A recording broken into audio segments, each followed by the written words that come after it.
Hello, viewers. Soon I will do an Arena Cube draft.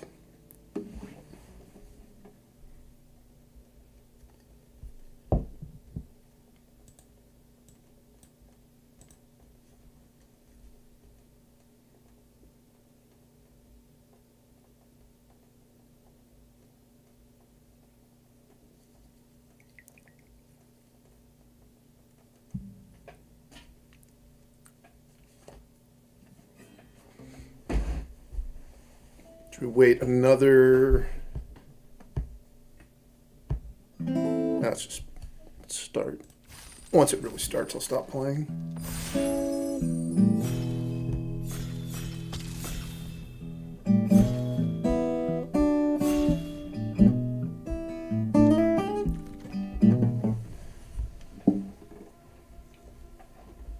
We have a pack.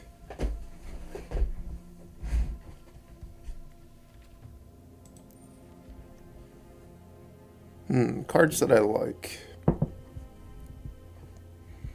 Midnight Clock is the best blue card. Hostage Taker is really good, but it is two colors. I like Paradise Druid a lot.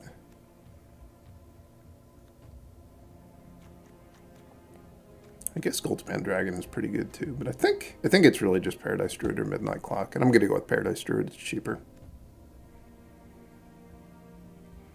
I would not put Elusive Otter in my deck. Unless someone tricked me into doing it.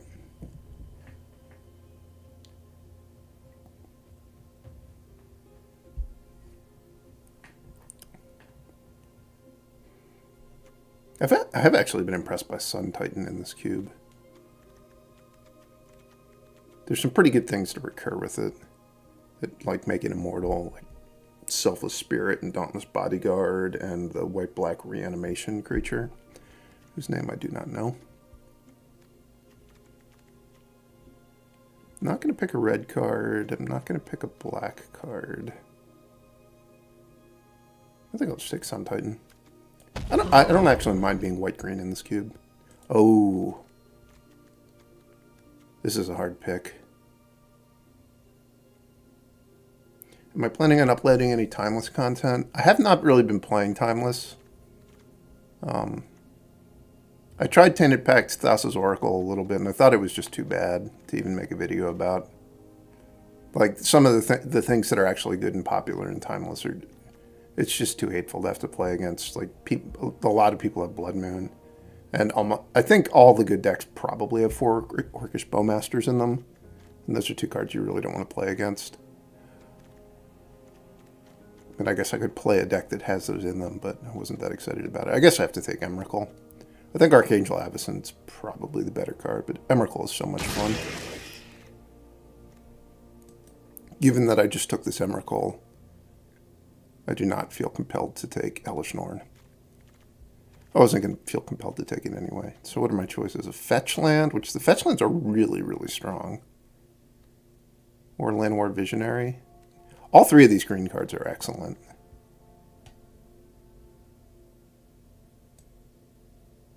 I think I'll take a fetch land. Hopefully I wheel either a green card or the white-green land.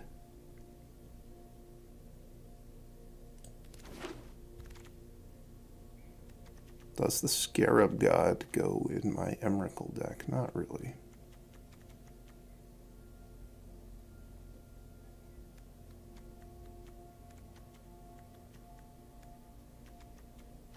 I kind of want to take Deadly Dispute. Scavenging Ooze just feels like a pretty underwhelming creature at this point in Magic.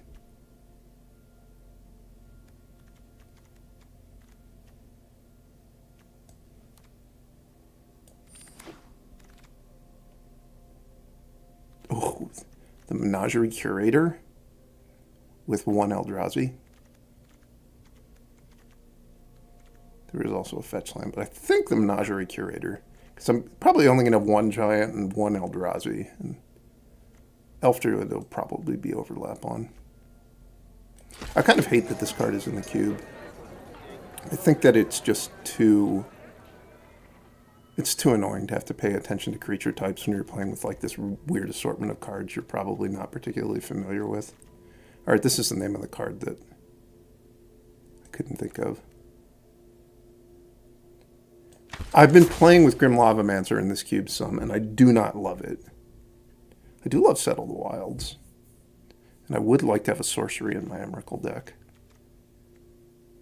There's also this thing, which would be an enchantment, but this doesn't really go to the graveyard, so it doesn't help that much on the types. And it's also, I think, a much worse card than Settle the Wilds. All right, this pack. I think Urborg Scavengers is really a pretty strong card, but I'm going to take Voracious Hydra because I think it's also strong.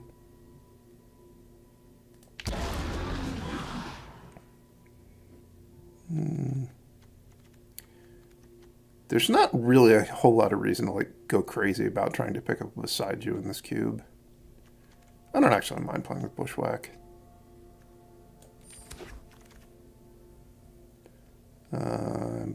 What was the pack that had the Sun Petal Grove in it that I was hoping to wheel a green card out of? Is it the next pack? I'm going to take the Triumph because I even though I only have Deadly Dispute as my one random black card, I do actually think I'm going to play some black. Also, it's really not, like, especially if you wind up having the right Triumph for your colors, having fetch lands that can hit it is just so nice in this cube. I think that the addition of fetch lands to the cube in conjunction with the Triumphs makes it much more reasonable to play 3 colors. This is the pack I was thinking about, and I think I'm just going to take Tireless Tracker. Even though Sun Petal Grove would obviously be nice. Tireless Tracker's, I think, an above average 3-drop for this cube. Wow. I'd be all about Gerudo if Emrakul was even, but it's odd.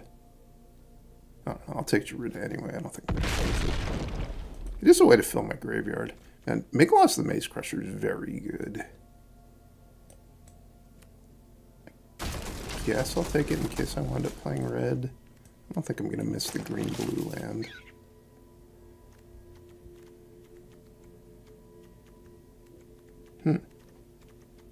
There's some pretty good choices here.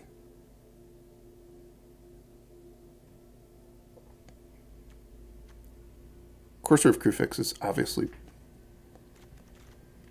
pretty strong in the style of deck because it's counts as an enchantment and it leads to you just getting more lands into play, which I do care about ramping.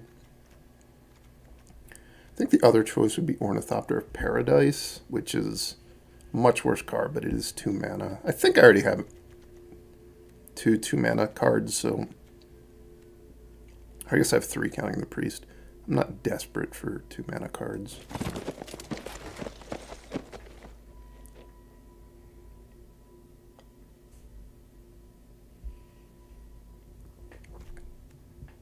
Lovestruck Beast just to have an early play. This is a Beast Noble. See, this is why I hate the Menagerie Curator, because like now I have to look, are any of my creatures nobles? So that's not something that I just have immediately available to me.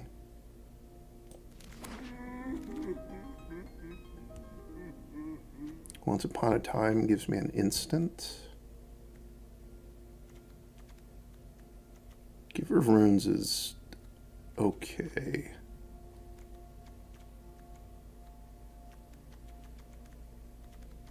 You've not liked green in this cube? I think red-green aggressive is a pretty good deck. And I have had like white-green decks that were pretty good too.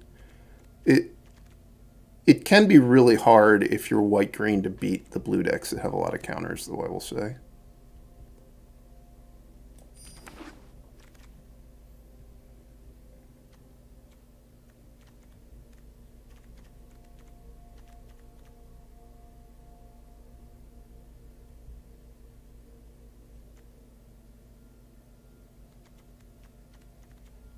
The Foundry Groundbreaker wheels a lot, has been my experience. People really I think that there's a group of people that play this cube that just hate the alchemy cards so much and they don't even read them and don't make any attempt to understand them.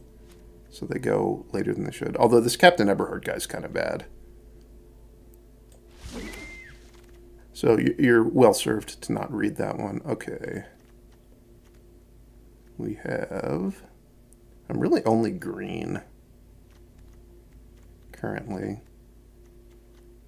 I don't really love any of these creatures. I mean, Coma's nice, but I don't think I'm going to be green-blue. I think I should probably just go for the throat. That would be my third instant.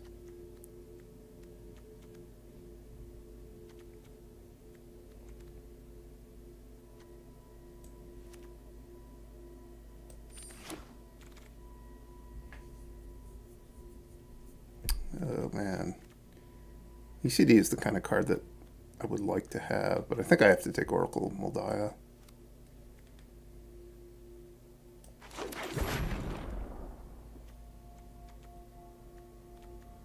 This is really late for this card to show up. People love this thing. I'm surprised nobody's picked it. I find it hard to believe I'm going to play with any of these cards. I guess Life of Toshiro Umezawa is not the worst. Maybe I'll play with that. I need to get more lands if I'm really going to play black cards. Oh.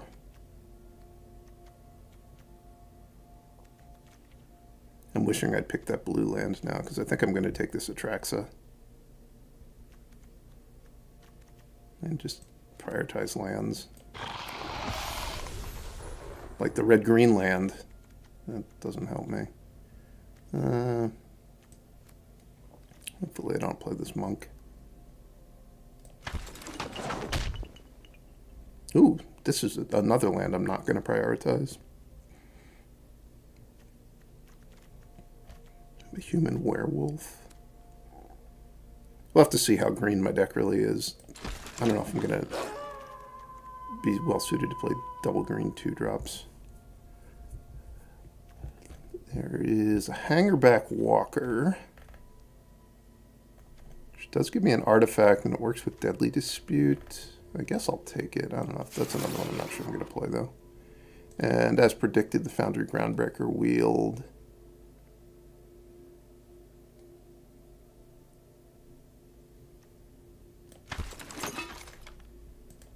Questing Beast Wield. I don't know if I'm going to play that one. Storm the Festival. This is not a good deck for Storm the Festival, really. I like playing Storm the Festival in this cube when I have a lot of 5s that are like good hits for it, but I have a curve that has like 6, 7, and 13 in it, so it's not really what I want.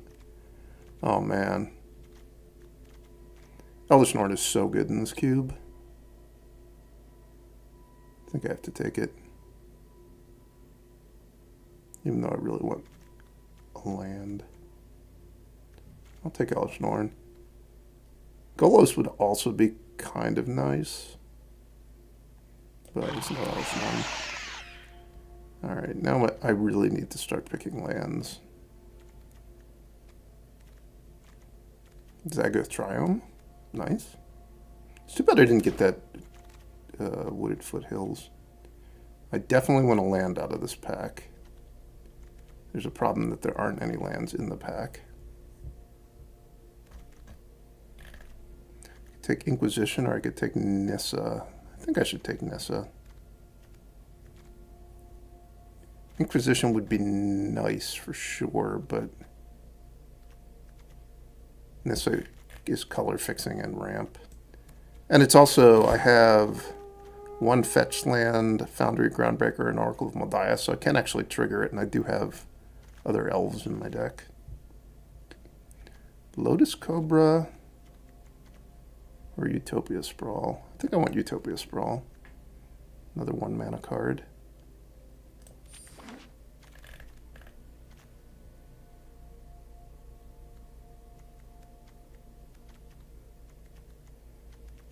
I'm not a fan of having this thing in your deck. It's so easy for it to backfire, and it's just not that powerful. I could take Terra Sunder, which would be pretty nice. Noxious Gearhulk would be a little bit hard to cast, but obviously nice as well. These are not the cards I wanted.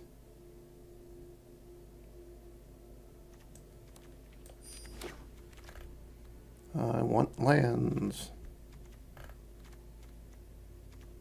Gonna play 17 lands probably.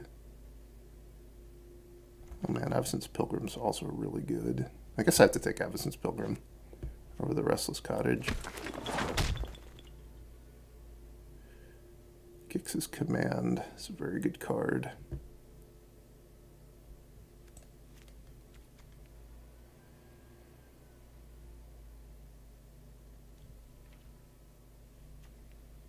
That might actually make my deck. Breeding Pool Wield, excellent. I don't think I would play Golos. Like, I'm not going to set up my mana base to really make it that easy to activate. What does this thing do exactly? Not that good.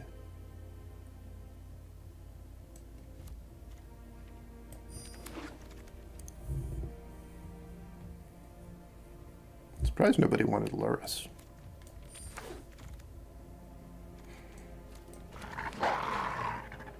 The white-red land wield. I don't think I got enough dual lands to really make this a very good deck. Hydroid Crisis. It's probably a card I want to play.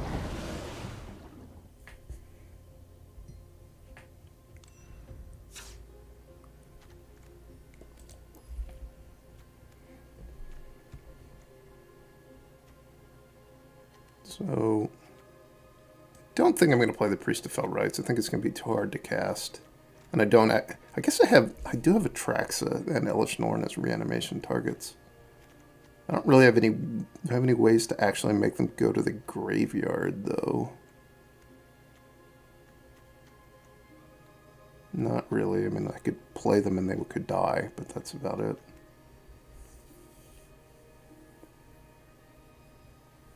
What are my types like for Emrakul? I'm going to play Emrakul just because I drafted it, but I'm not that well set up for it. I have Instant Sorcery, Enchantment. I don't have that many lands that go to the graveyard. I don't have any Planeswalkers.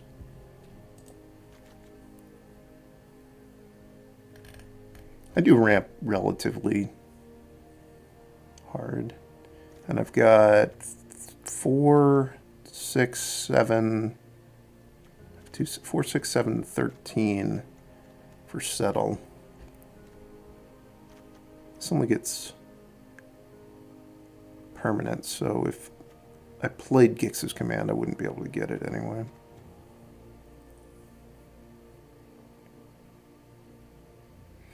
Should I actually play Deadly Dispute? Probably not. I don't really have that much stuff that I would actually want to sack. I can play something else. Like maybe Inscription of Abundance.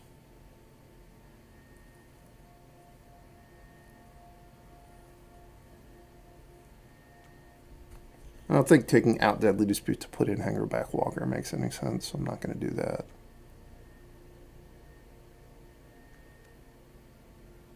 What's the blue-green card? Grow Old Together. It wouldn't be crazy to play. I'm about to take one of these islands out of my deck, though, so I don't really want a marginal blue card. I think Inscription of Abundance is my best option. And that means I have 2 blue cards. They're both expensive. They're both castable off the Curator. Paradise Druid's always blue. So I have 1, 2, 3, 4,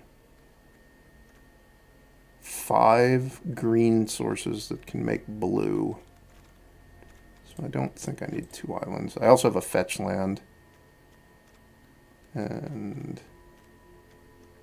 I guess this is 4 blue lands plus 5 green sources, so that's way more blue than I really need. This is 5, 6, 7, 8, 9 green. I'd like a 10th green. Do I really want all these plains? It's unfortunate that both my cards are double white.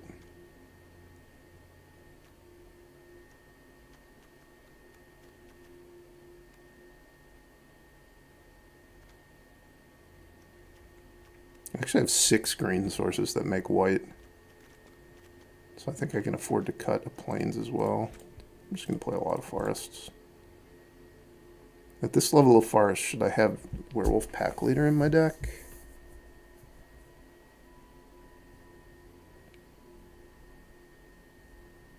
Probably not. I'm actually not that good at getting boards where this guy's going to attack and draw me a card, which is most of the power of the card. Alright, let's play this deck. This is...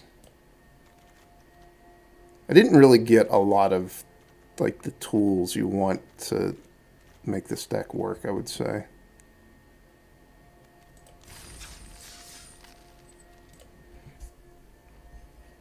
Like, I got all the green cards, but I didn't... The other stuff I'm adding to my deck doesn't do a good job of filling in the weaknesses of green in this cube. Is the problem.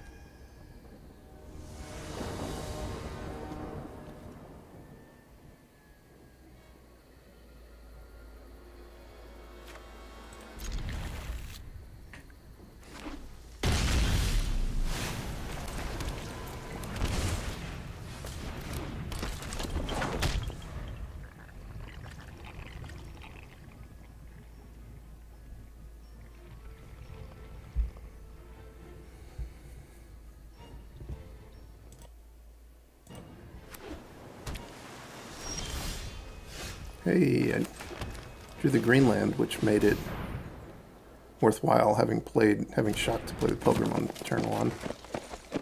I could have instead sequenced Zagoth Triumph into like Pilgrim turn 2 plus Breeding Pool.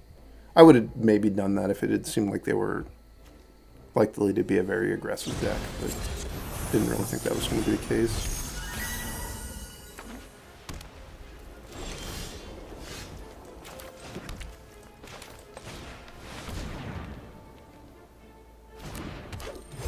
Boo.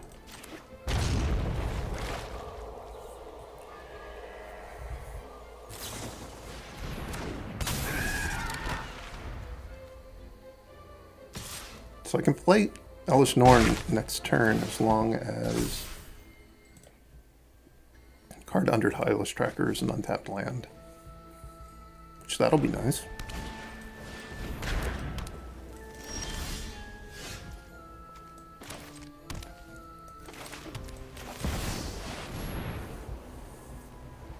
If it resolves. It did. It resolved.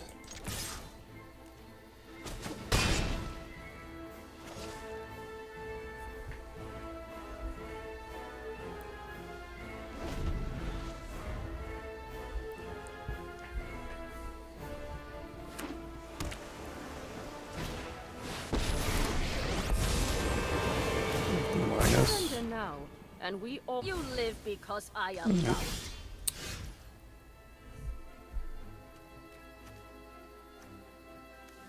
This has got to be my only centaur. I think I'm still going to start with the Courser because I have an untapped land on top. Castle. Should have. That was stupid. I should have played the Tireless Tracker first. I'm just -1 clue for stupidity.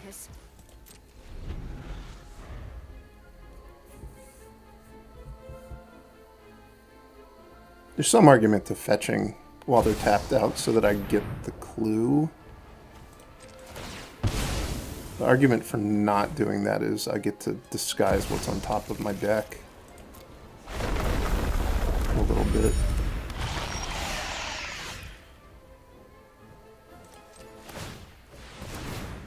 Well, this worked out well.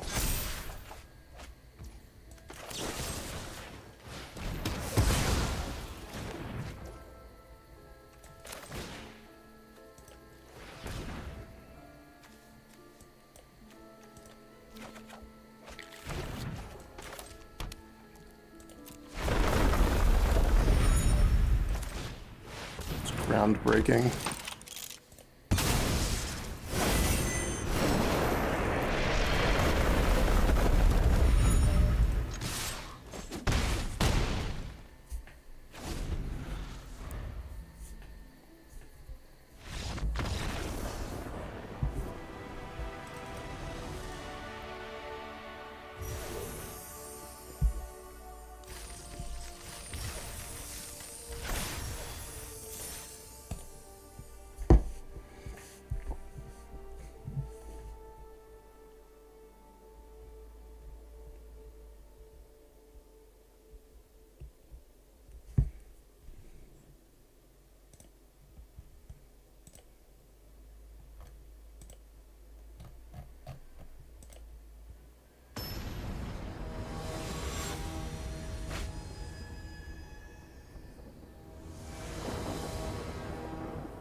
I put so much green mana in my deck, it makes me want to keep this hand. I think I will.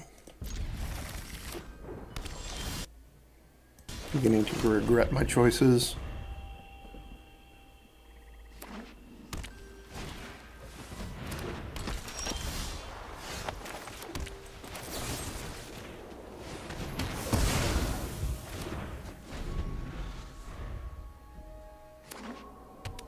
Field of the Dead. Terrible card.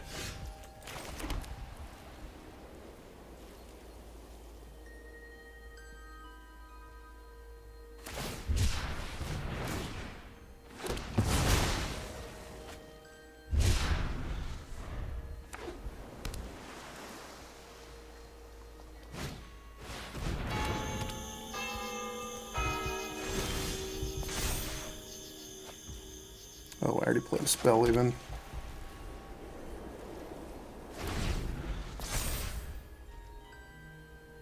Probably have like, if this next card is a forest, I think it is still possible to win. No seat safe for me. If unlikely. It's not a forest, it's over. It kind of counts.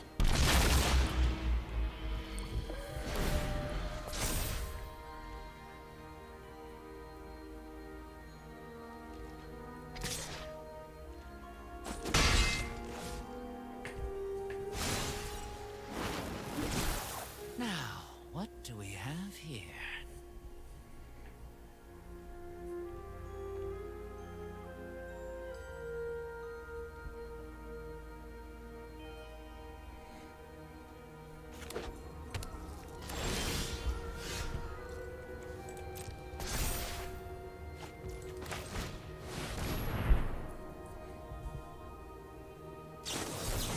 Well, that's not good.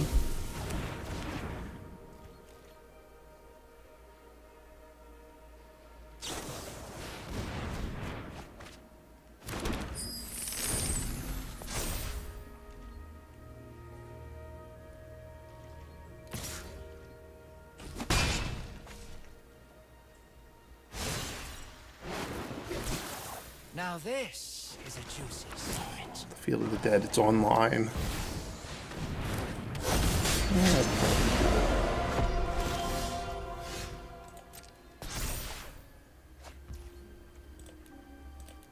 Not this one you're showing. I think that hand was still a pretty reasonable keep.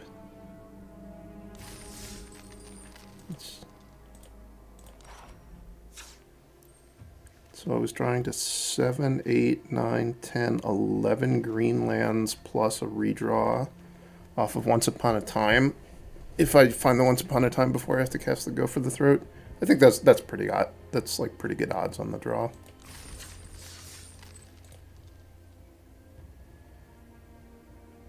And that hand was relatively high upside if it does work, because, like, especially if I draw the green on in my first 2 or 3 draw steps, I actually have a pretty strong hand.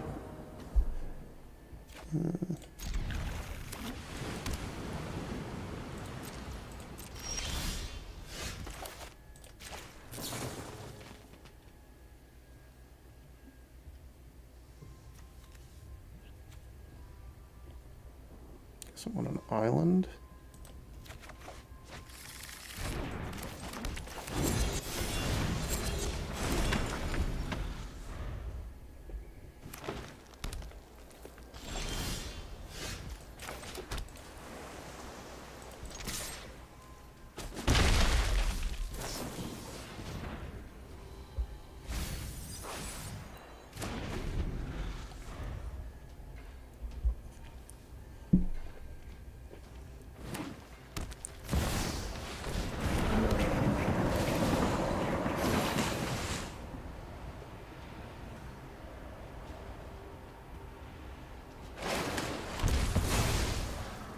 They're playing things untapped. Zavison's Pilgrim. That could have been scarier.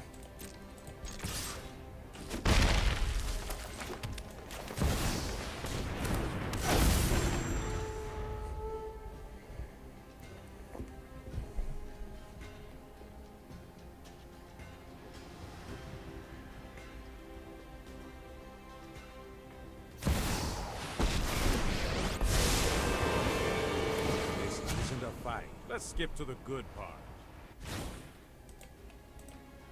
Please don't kill my Nissa. I need you to be able to attack this Teferi. Please don't get out of control too quickly.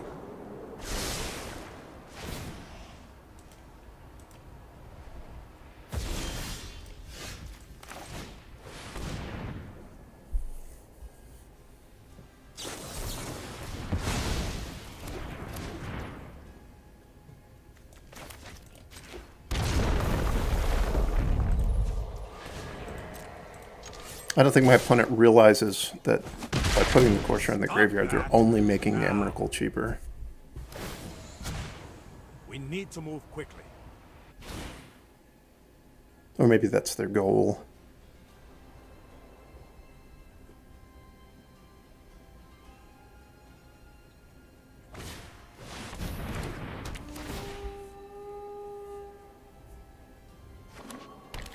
Another Field of the Dead gamer. I'm probably going to lose to it too because I'm so far behind already. But the Field of the Dead just does absolutely nothing in competitive games. Ooh, that's a good draw.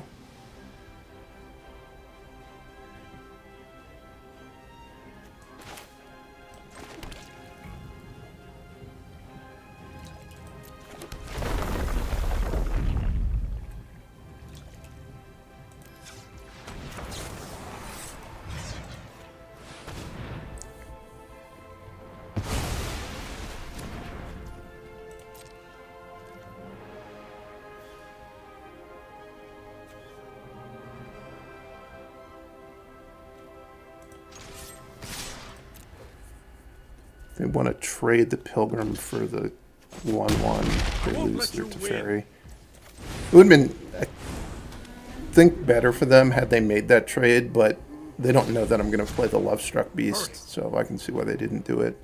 So I did just kind of get a free point on the Teferi. Oh, the Field of the Dead, it's online. They're time warping, they're going to have another token. Let's skip to the good part.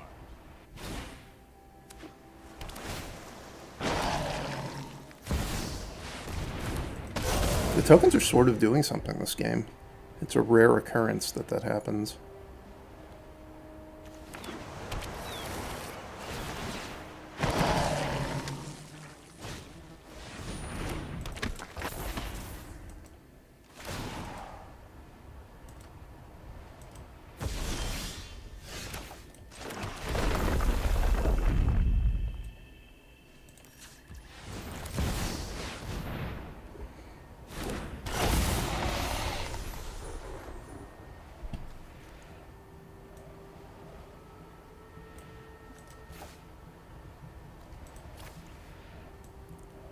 Should we land instant?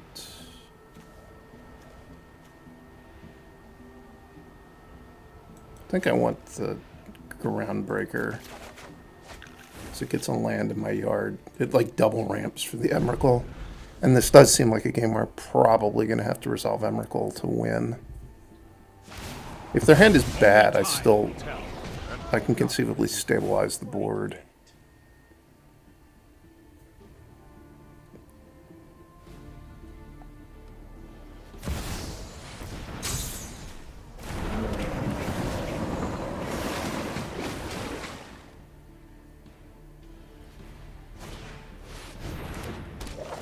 And that's probably too much.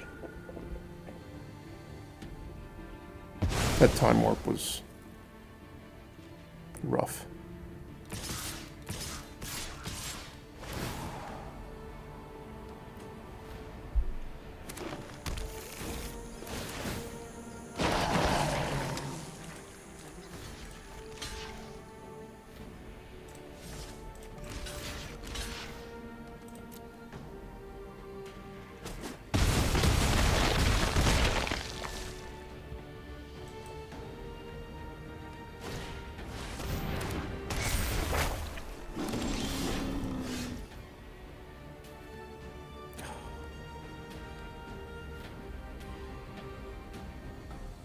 This was in Datha Triome.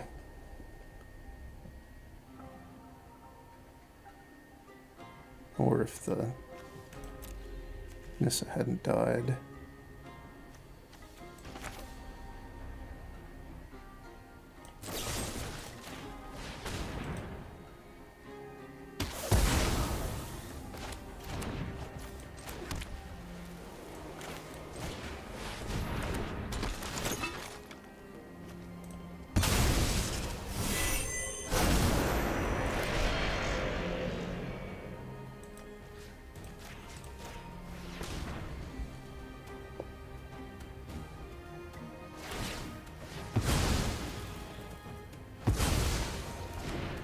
Dead on board.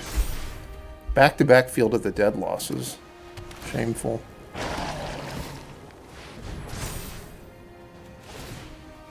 Ooh, I didn't even see they had this land. That's a lot of damage coming my way.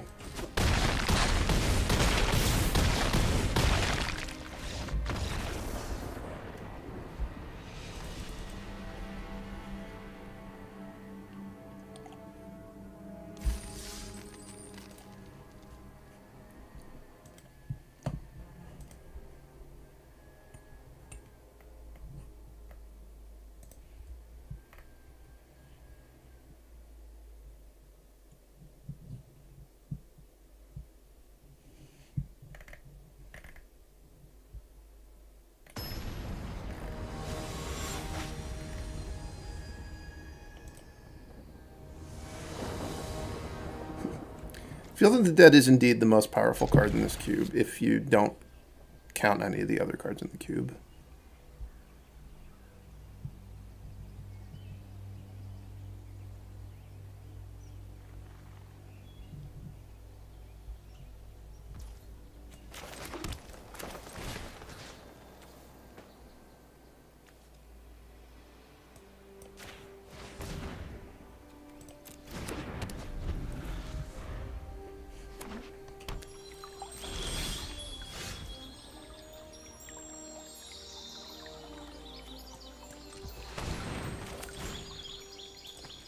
One forest, please.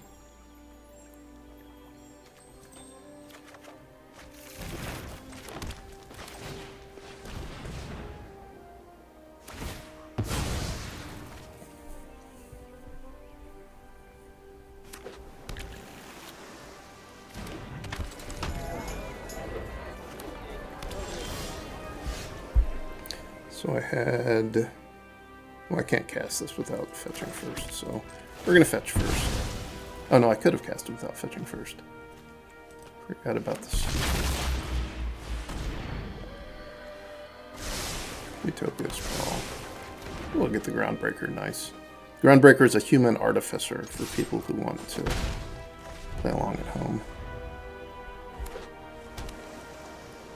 I think I have other humans. I do not have any other artificers.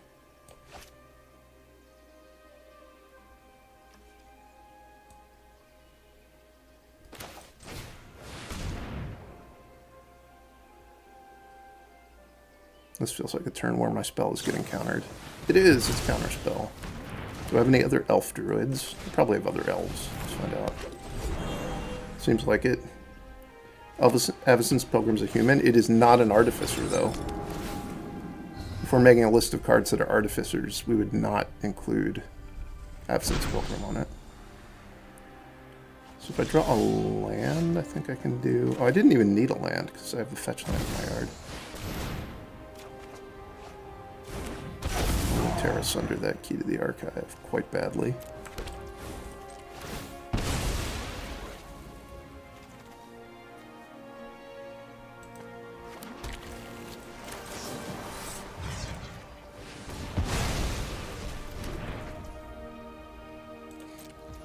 Which opponent has a sweet deck? Cheese Duck has a sweet deck? What are you judging that based on? The fact that they have Counterspell and Make Disappear? And Sphinx's Revelation for 2? 2, 3, 4, 5, 6, 7, 8, 9, 10, right?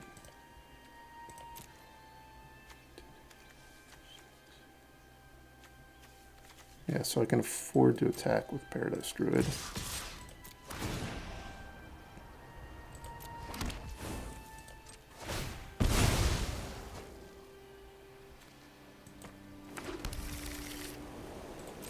And this is my only Eldrazi, I promise you.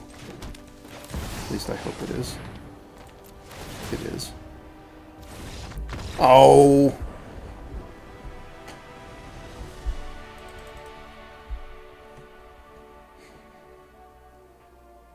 Come back.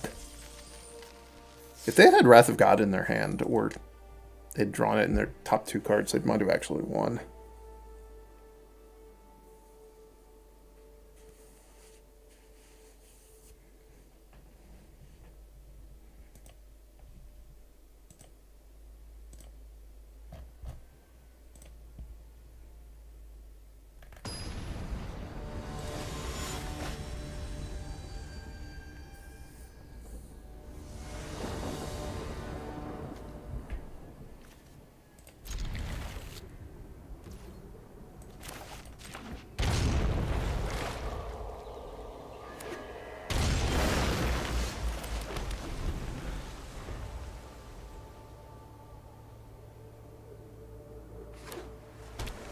I hope I have other 4 mana cards in my deck from the Foundry Groundbreaker.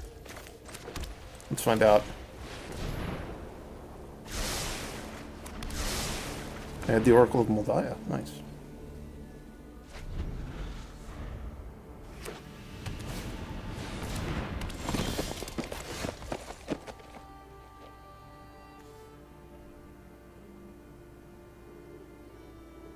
I want to tear asunder the Courser.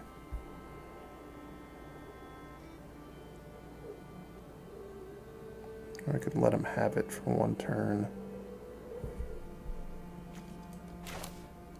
I guess I could just Oracle tear asunder. I was thinking I would play Tireless Tracker tear asunder, but I think that was probably the best play. Brainstorm. Oh, it was the best play.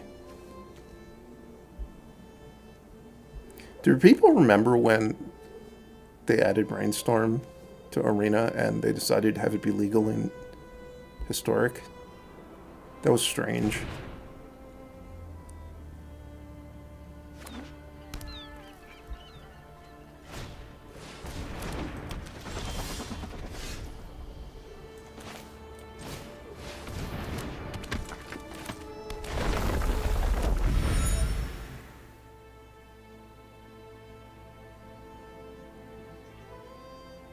I think I'm okay with drawing Voracious Hydra and foregoing the free land drop from the Oracle.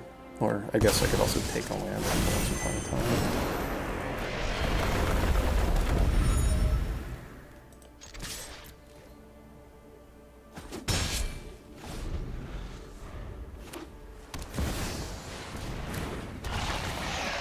I didn't try Tainted Pact very hard in Timeless. It seemed too bad to me. I was thinking maybe I was trying with red. I think that if you were going to do it, you want to have white be your third color. But even then, I think it's probably not a very good idea.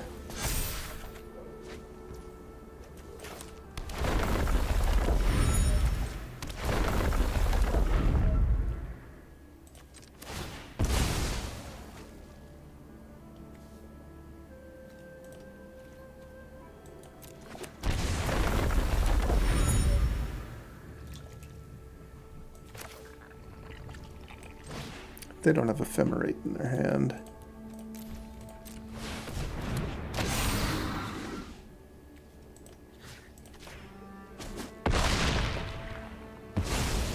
Really have too many clues at this point. There's no way I'm going to be able to crack them all in time.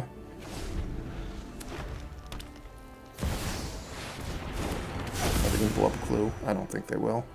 I'm predicting shield plus 4/4.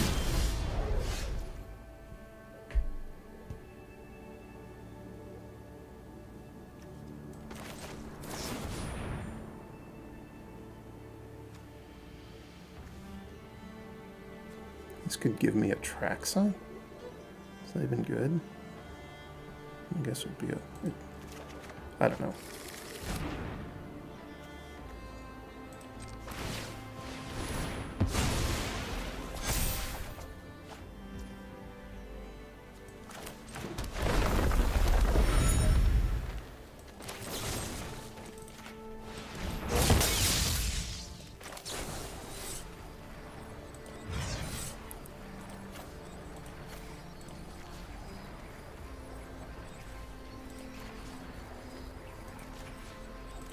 There's a lot of paperwork to fill out here.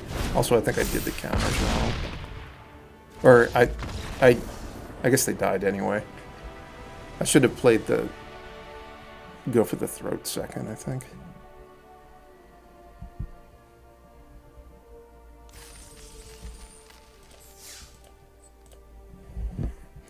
Now that I'm finally dodging the field of the dead people, my deck's starting to win.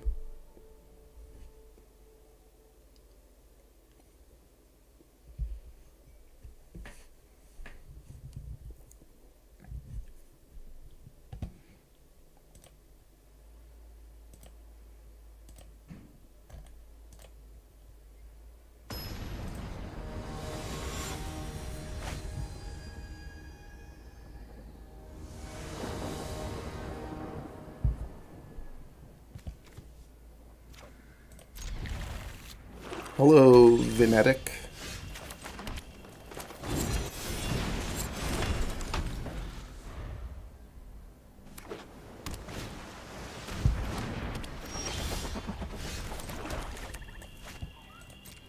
Let's see if they're a coward. It's probably a reasonable no block. I don't know. What could I... Is Witherbloom command in this cube? Probably not. But there's probably something that would make it bad for them to block there. My deck is so good, I don't like that they're getting one of my cards.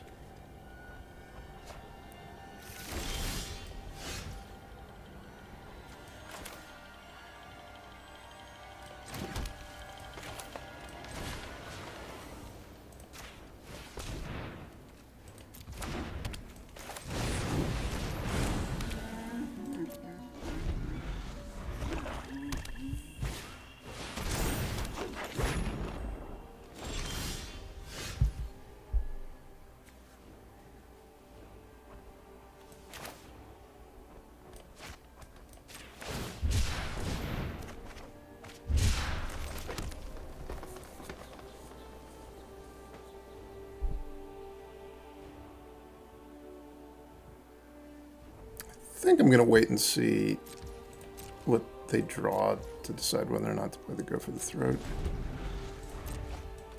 Some top cards is Meat Hook Massacre. I think I'm not going to play the Go for the Throat.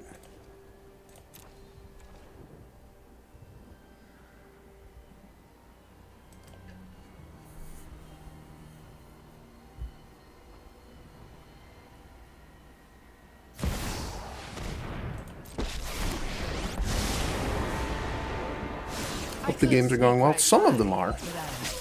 So far, slightly more of them are going well than aren't.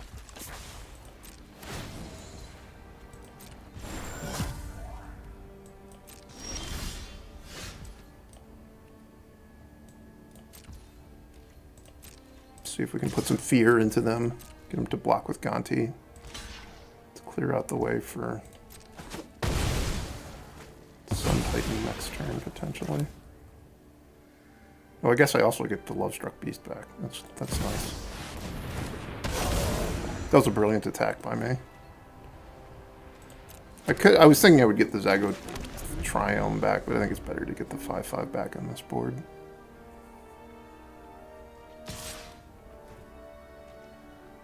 Ooh, they would go through the throat of their own. I don't like that very much. I know something you don't know.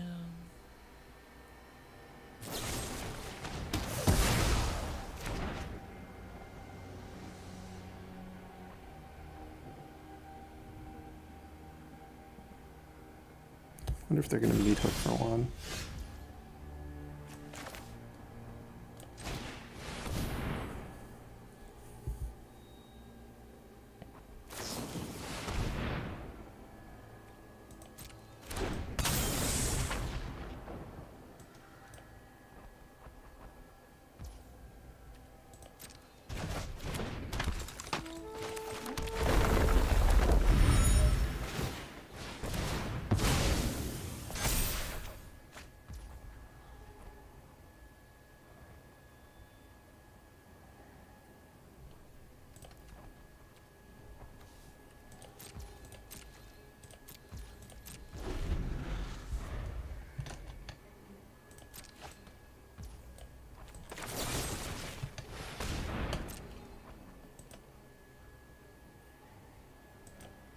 You think you win a lot more if you have islands? I have a lot of forests in my deck.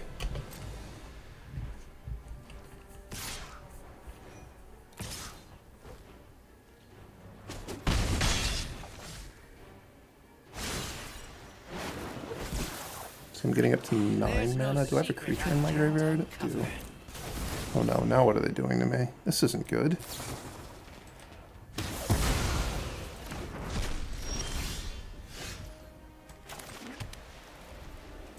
Next turn, Emrakul. Next turn. Unless they meet Hook Massacre for one.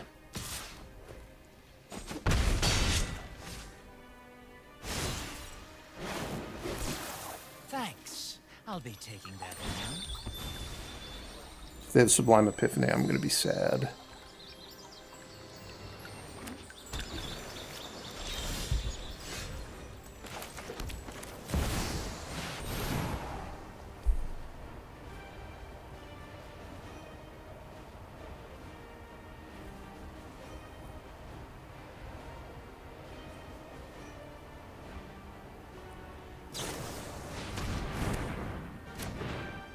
Okay.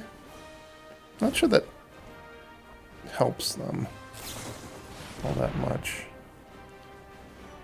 So I'm still gonna get the... What's this card? Sublime Epiphany. Holy cow.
that was the best I could do.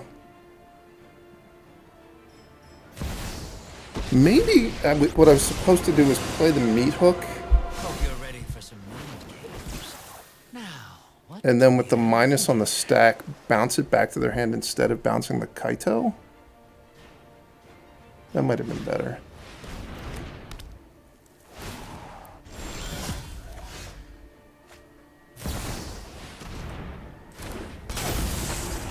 Boo. They can't Warzone duplicate Ellis Norn, can they?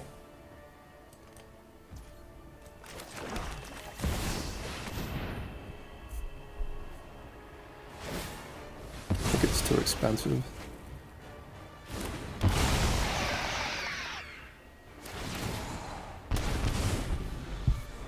I'm not confused how this card works. Oh, it's power. Oh, but the Ellis Norn makes this smaller when they cast it. Excellent.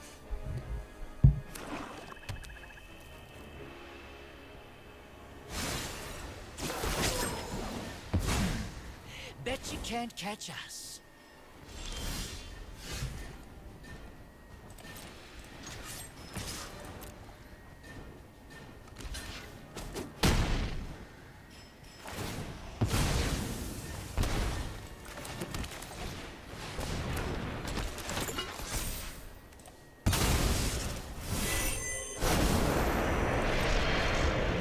We're getting close to the time when they're just going to play memory.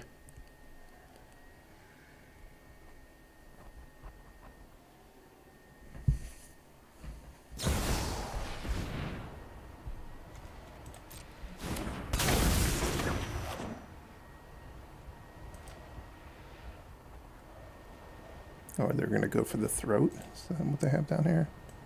They have Sublime Epiphany. They don't have go for the throat. They just have Sublime Epiphany and commit. Commit would be pretty bad for me, though.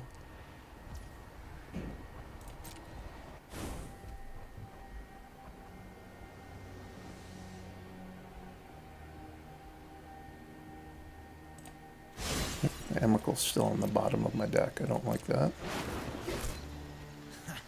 There's no secret I can't uncover.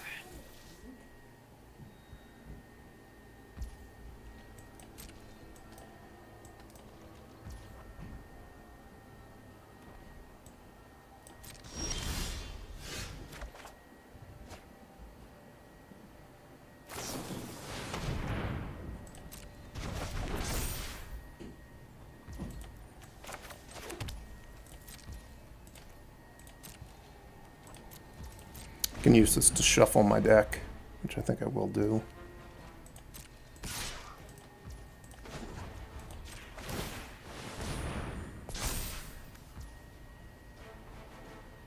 This one works on attacking creatures.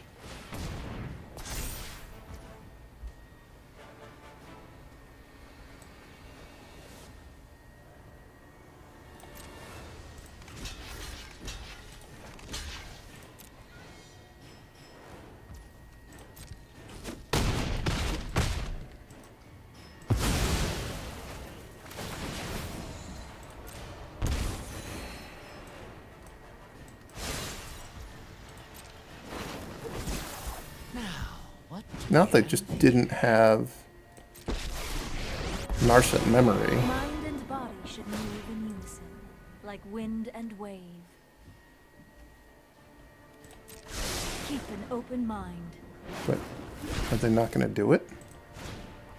Why would you minus your Narset before you did that? Oh, you were the one I needed.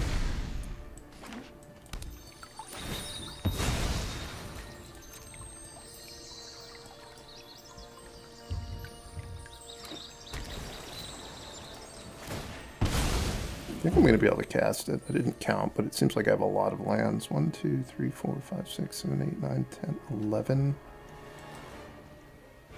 I think I have 12.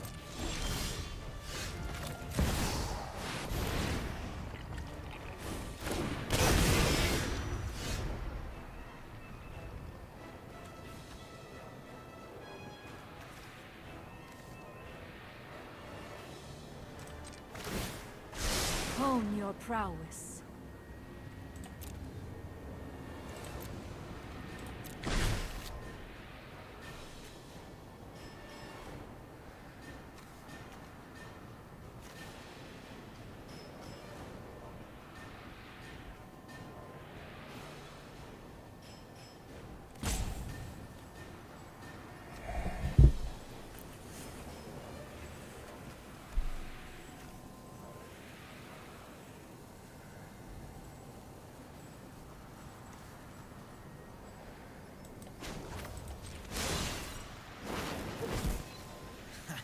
There's no secret I can't uncover.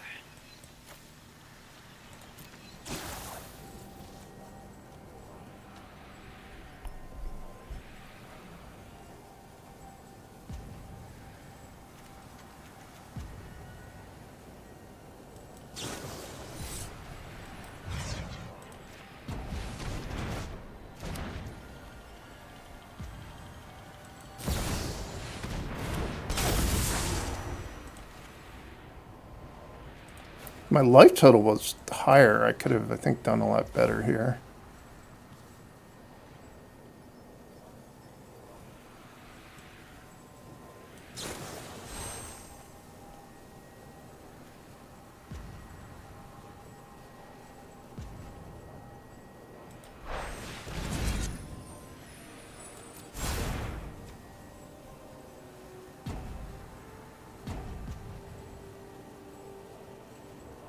Battlefield returns to one target, non-land.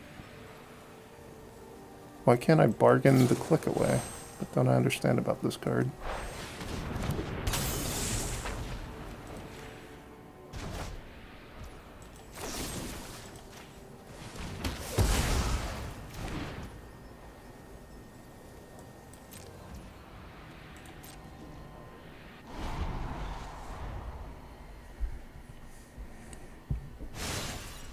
Oh, you need a token, not just any creature. Can you bargain away enchantments? Could I have bargained away the Meat Hook Massacre?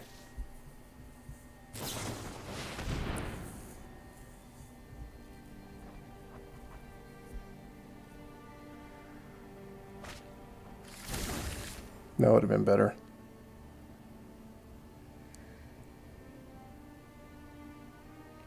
I may have to actually kill the Kaito.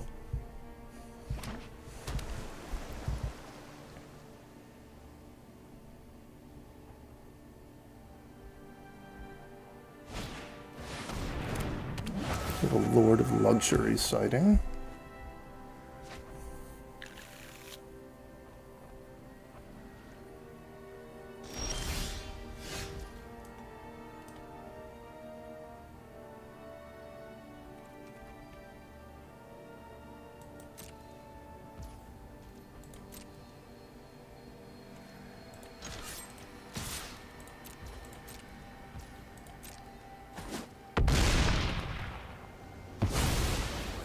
The fun just started.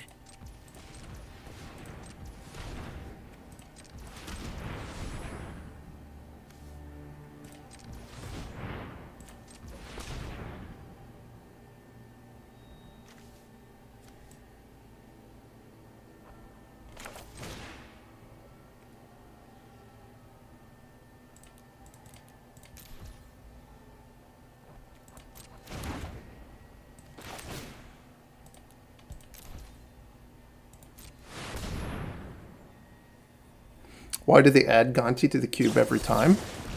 Maybe they're not adding it every time. Did you ever think maybe they're just keeping it in there?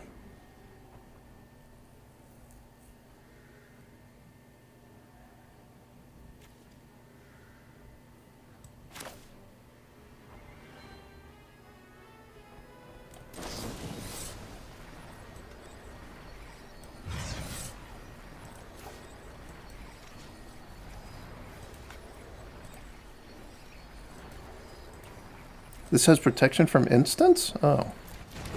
Alright.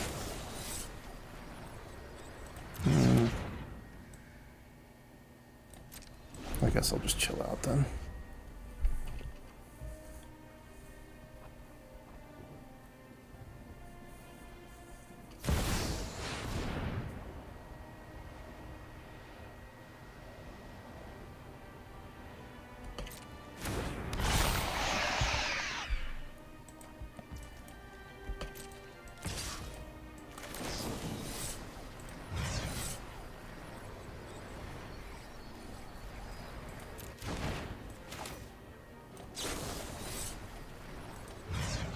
I'm getting screwed by the protection from instants.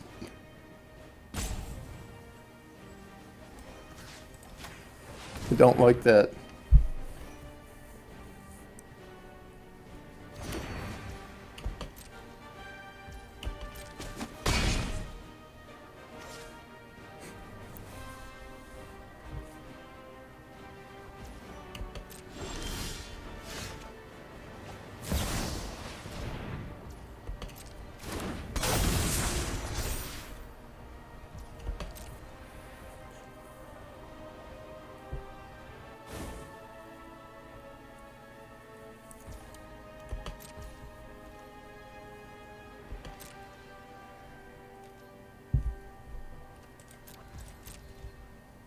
I can't just alpha strike this turn. So I would go to 1, but I would eat the Emrakul. Or I'd eat the Elish Norn, rather. But I don't know that there's many things I can draw that are going to get me out of this. I also missed out on 2 life by not responding to Elish Norn. Yeah, that's true. I was in my head, I was going to use the Emrakul to fight the Elish Norn. And I thought it was going to be a huge blowout. But the protection from instants thing really, it got me good.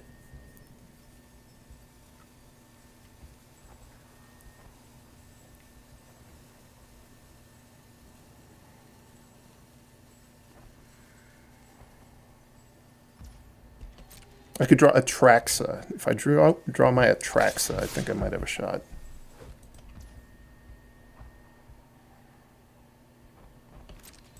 This is a strange attack. I'm not... What could they have that makes this good? It's just a bluff. Okay. It's a low percentage bluff. Would I have won this game if I had ignored the Kaito? I might have.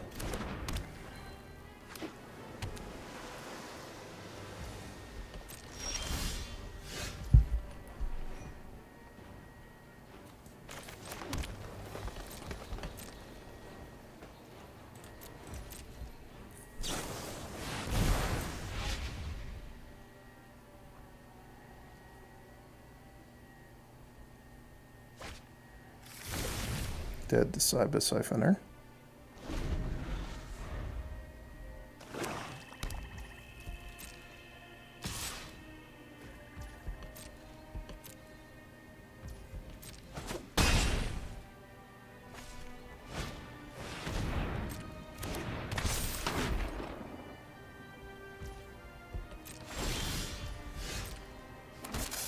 That's such a huge snake. That was a fun game, at least. You get to play Emrakul 3 times.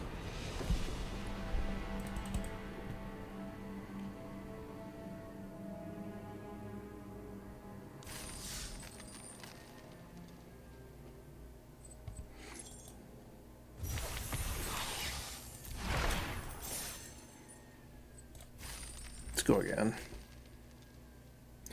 Hey Kai, thanks for your continued stalking of me. It's not creepy at all. Or if you're going for creepy, then it's a little creepy, I guess.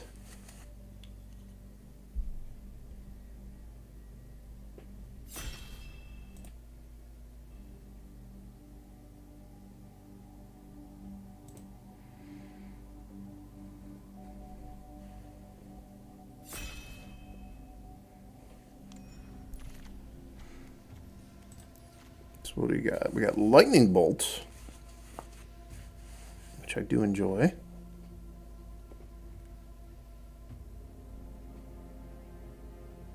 To me, the best cards are Lightning Bolt, Archangel Avacyn. Go for the Throat. I think both these green cards are pretty good, too. I think I'll just take Lightning Bolt.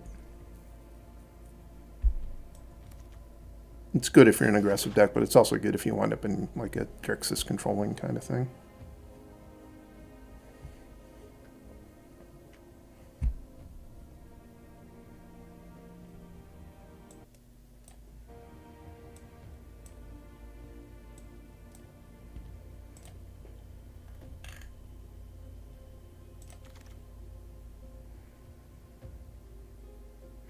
Not 100% sure I understand what this card does.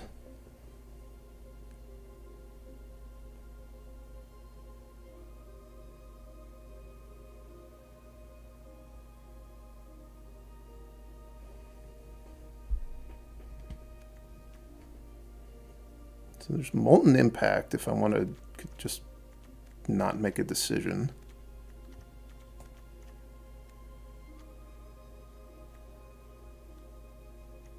Swarm Saboteur, I would say, is the best black card. I guess Chrome Host Sea Shark is the best blue card. I do actually like Kogla and Yadaro. My inclination is just take Molten Impact and wait to see what happens in the next pack. There's a Grave Titan.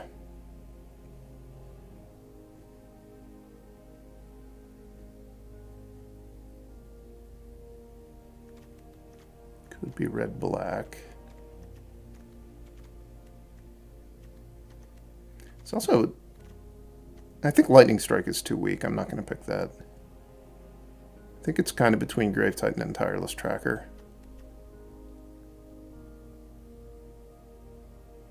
I'll go with Tireless Tracker. Ooh, Rewarded. I believe Elvish Mystic is the best of the green cards, and it also saves me from having to pay attention to the creature types from Menagerie Curator. There's also Wooded Foothills, but I'm going to go with Elvish Mystic.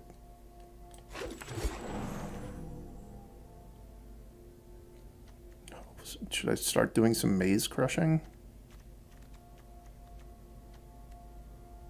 I wouldn't mind it. It is possible that this thing wheels, though. People do not like this card that much, even though it's really good. I could just take Cultivator's Caravan, which I think is what I'm going to do.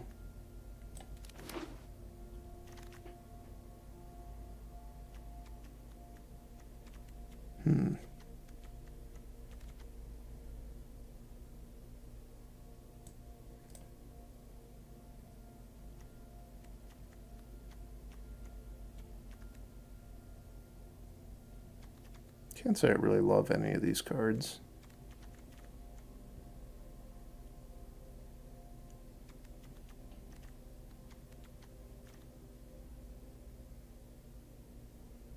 I guess I'll pick Welcoming Vampire. Maybe I'll drop one of my colors and play white. Really not liking this pack. Red seems to have dried up substantially.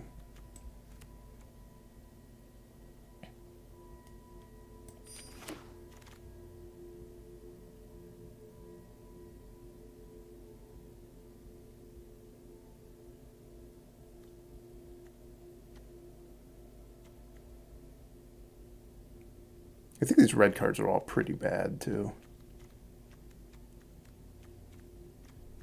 I don't really... I read this card and it makes me think, well, I guess I can maybe try it, but then I read it again and I'm like, this seems really not very good. I'm just going to take another white card.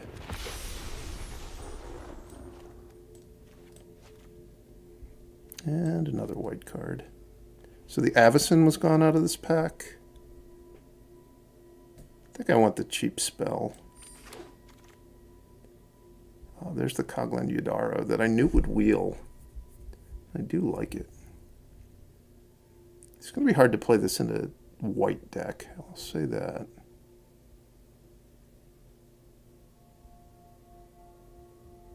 Maybe I wind up playing this.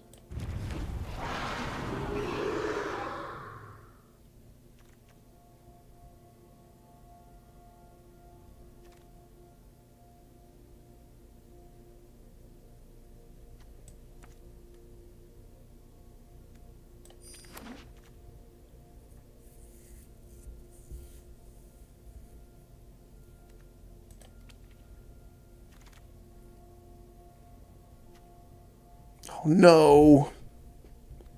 The Menagerie Curator wheeled. And it's kind of the best card. Obviously if I was white-red I could play Rip Apart, but I don't even... think it would help me that much to have Rip Apart given the stuff I already have.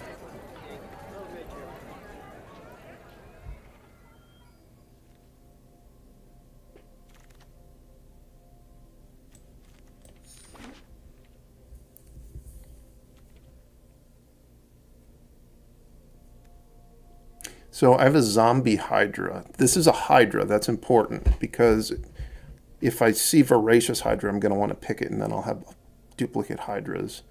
Probably I'm only going to have this as my only vampire. That might be my only angel. And this is an elf druid. And this makes night tokens, which that's not relevant for Menagerie Curator at all.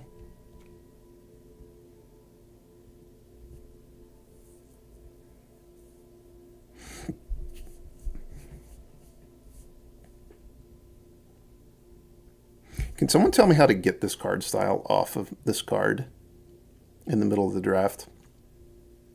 Or in deck construction? It used to be possible, but I don't think you can do it anymore.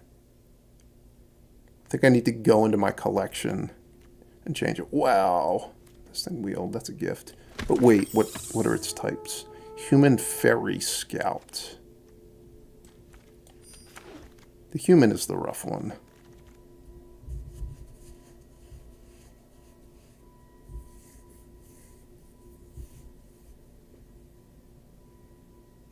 I'm not going to pick Sunfall.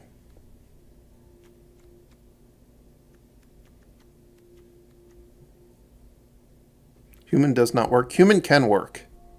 I mean, it overlaps with Tireless Tracker, but if you have this thing in play and you have one human that you're casting, it works. Because it only counts the things in your library. I think I should take Elite Spellbinder. I think it's that or Scrap Gorger. I do really like Sun Titan, but I don't... I'm worried I'm going to wind up with too many expensive cards.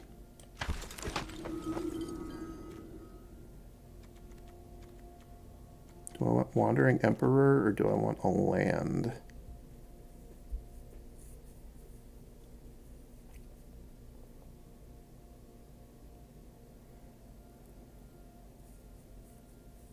I think Wandering Emperor is too good. I'm not really expecting to play these red cards. I mean, maybe I would play Lightning Bolt, but probably not even. Incubation Druid or Luminarch Aspirant. This has a card style on it, which I do not like. This is a human cleric. An elf fox knight.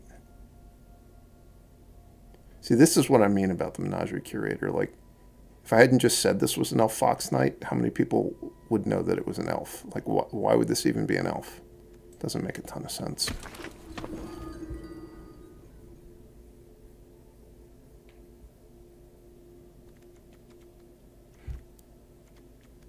My experience is that Vorinclex oftentimes does really nasty things to opponents' boards. Even though I don't have a ton of stuff that it works with right now, I could see getting some. Also, it's a Phyrexian Praetor. So it overlaps with Elish Norn, which I will definitely pick if I see it. The big Elish Norn. The small one I might not pick. I really hope Voice of Resurgence wheels. It's a really good card against some of the stuff that is good against these white-green decks.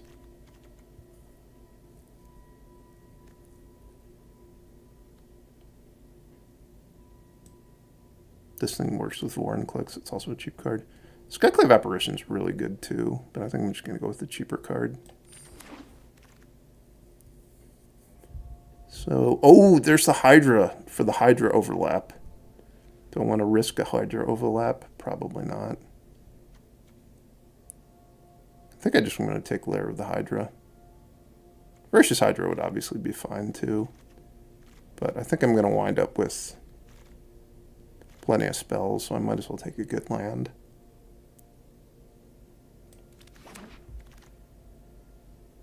There's even a Hydra land, but I don't think the Hydra land screws you.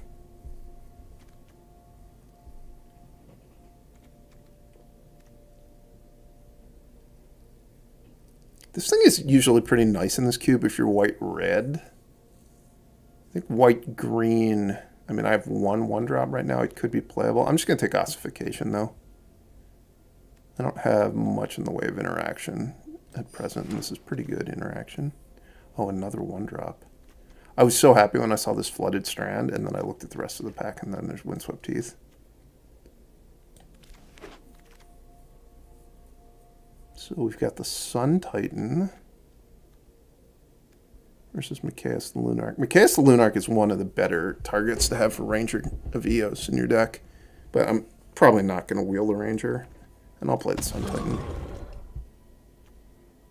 Ooh, Fable Passage. It's kind of weird that that's still in the pack. I think I'm drafting with people that like being color screwed. No, this is the pack that was supposed to where I was supposed to wheel the Voice of Resurgence from. What happened?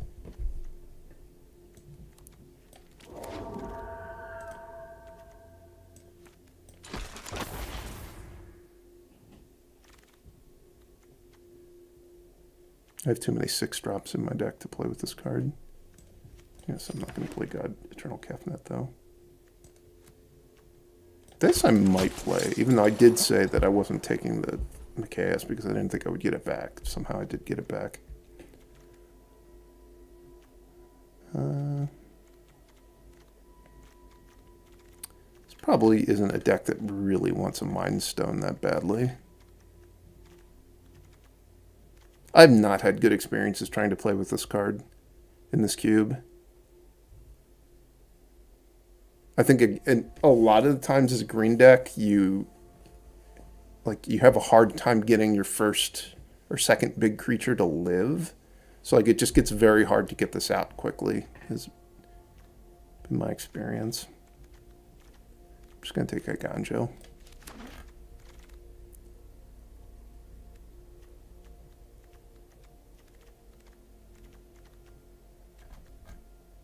I don't think there's a ton of reason to want to play Ephemerate.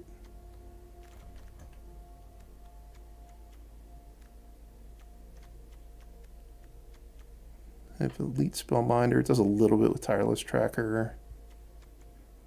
A little bit with Sun Titan. I think I'm just going to take the Thalia. Probably not play the Ranger Captain.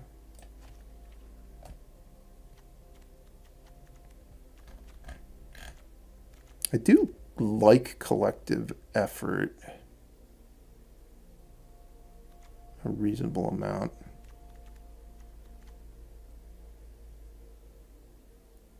It's between that and Spar's Headquarters. I think I'll go with Collective Effort. Wrath of God does not help me. This thing is very underwhelming. But I guess I could play it if I really need something. None of these are good lands for me, but Adante Vanguard's actually pretty nice. Is this another vampire? It is. Now I have a vampire soldier to go with Welcoming Vampire. I don't feel like this is a cube where you really should prioritize having this kind of card in your deck. If it made my deck, I wouldn't be that sad, but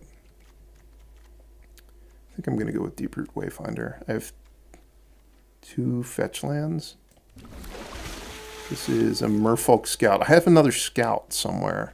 Is this guy a Scout? The Human Fairy Scout, yeah. You know what card I would have really liked to have gotten? What's the name of it? It's the 3/1 that makes copies and taps things. I forget the name of it. It's really busted. Every time I get this card, I just wish it was the other 2-mana 3/1. I might actually want Garruk instead. Oh, too late. Ooh.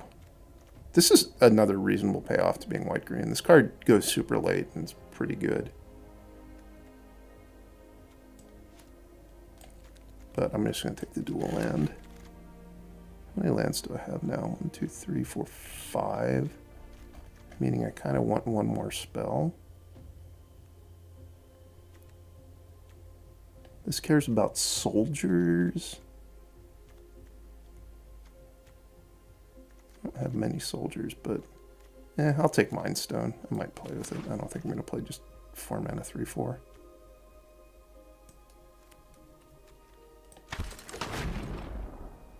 I'm not going to play any of these. It's a Guardian Evangel. Yes, that is the card that I wish I had gotten. Somebody else is playing white-green, I think. Oh. Alright, that thing, well, I will play it. What types is it? It's a Dryad Knight. I bet I have another creature that's a Knight.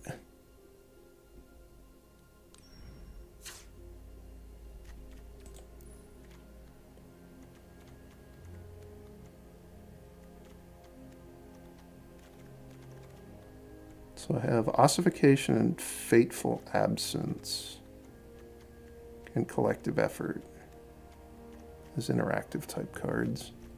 If I wanted to, I could play Mind Stone or Timeless Witness. This would be a truly awful deck for Storm the Festival.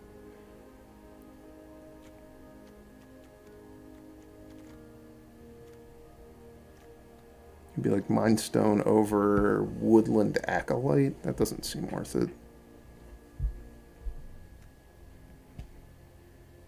My curve is much more about 3 drops than it is about 4 drops. Does this thing tell me my types? Oh, but it doesn't do it in a helpful way. Because it's the overlapping types that are the problem.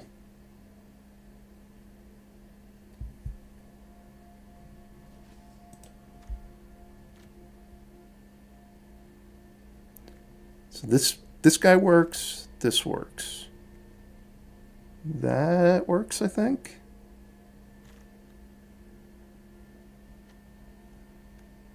Depends on knights. Who would be a knight? Not you, not you.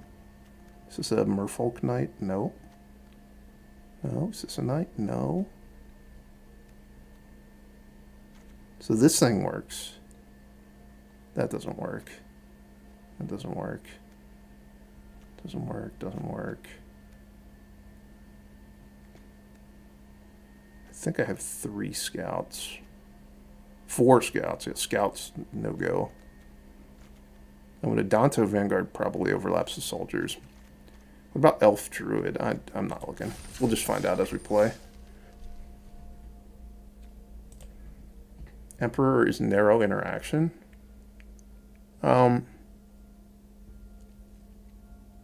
I get what you're saying, but like when I'm counting interaction in a deck like this, I'm as much as anything, I just want to be able to attack with all my creatures every turn.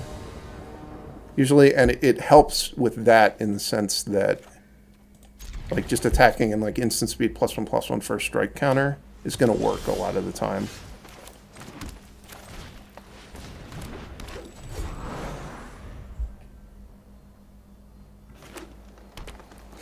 You like the Forniclix Hearts Vow, and you think I should get more. Thanks for that.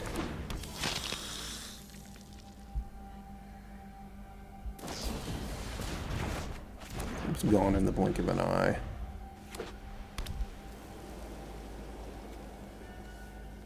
So if I get the Curator out, if I go Curator Scout, we know that's not going to work.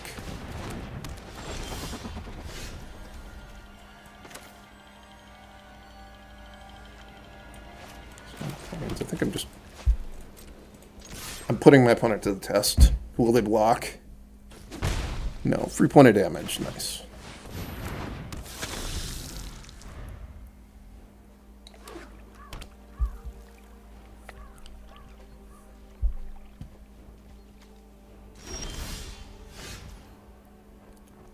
Two treasure tokens. Or 2 clues. What are they called? Map tokens. 2 map tokens for me, please. I don't think you can come back from a devastation like that where someone just gets 2 map tokens off the Kellen Daring Traveler. It's like time to give up at that point.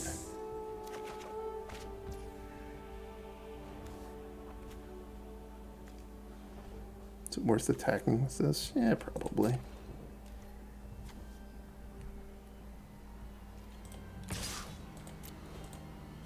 Drawn 3 of my scouts, so that none of them are going to work with the Curator. I'll still get the Curator out, because I'll probably draw Sun Titan next turn.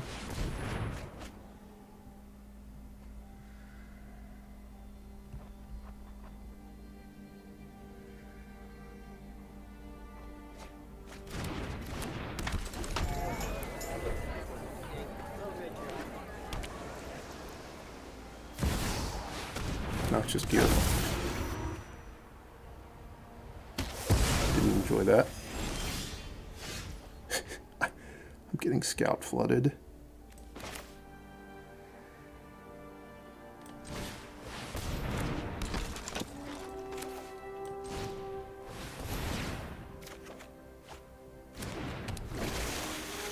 Wait, oh, it doesn't count the ones in your hand. I didn't realize that worked that way.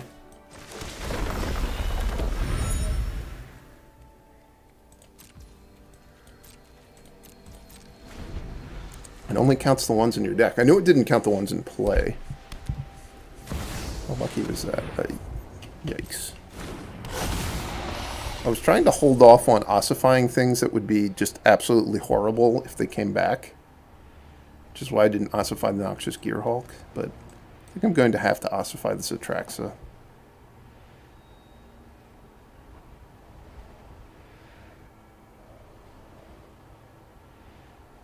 Also, I forgot to use a map token. It's not good. Did they find anything? They found Meathook Massacre. They got 3... They got 4 rats off of Thanatraxa. Well, this is going to be a hard game to win.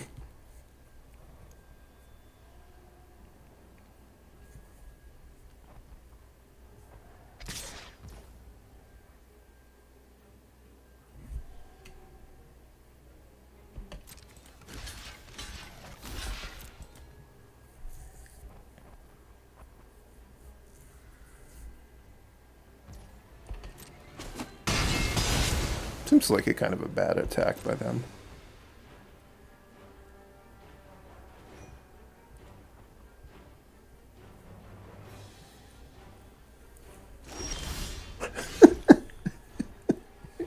They have so many rats, they're just discarding them. I like it.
I scried some pretty good ones to my yard because I really wanted to hit the land.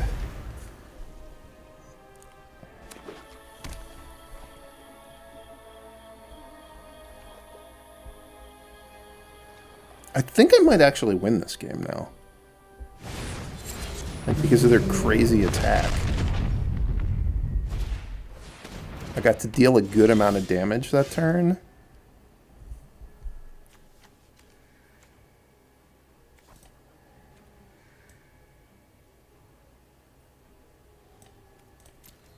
One, two, three, four, five, six, 7.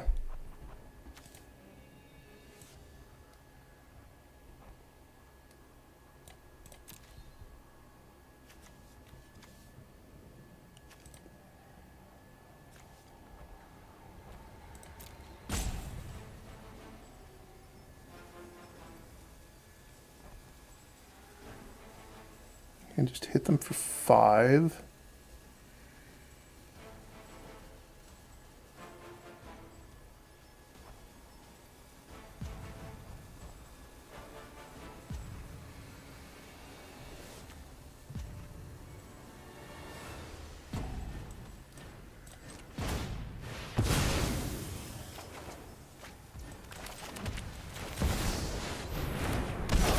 If I hadn't hit a land there, my plan was I was going to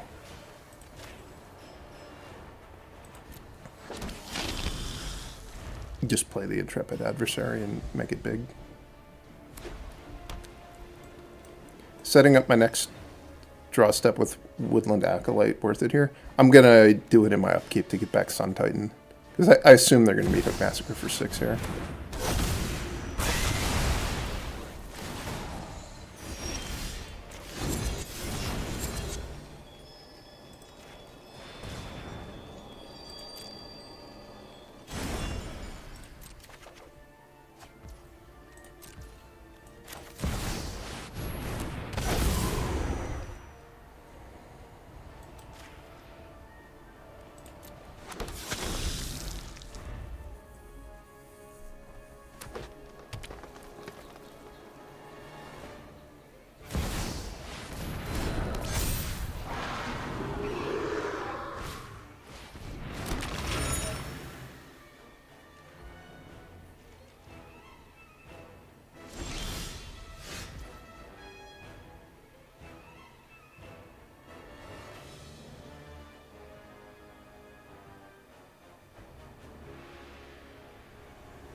I'm sure I'm getting settled the records here.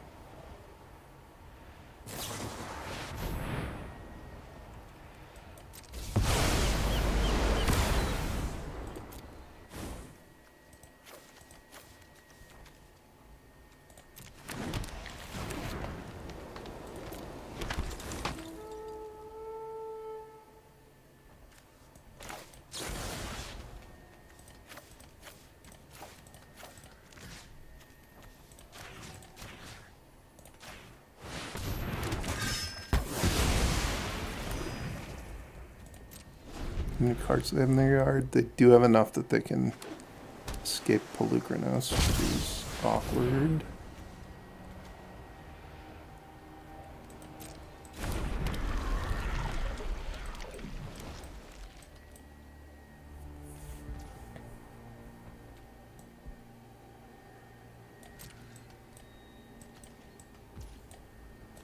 I actually still think I have somewhat of a chance to win this game.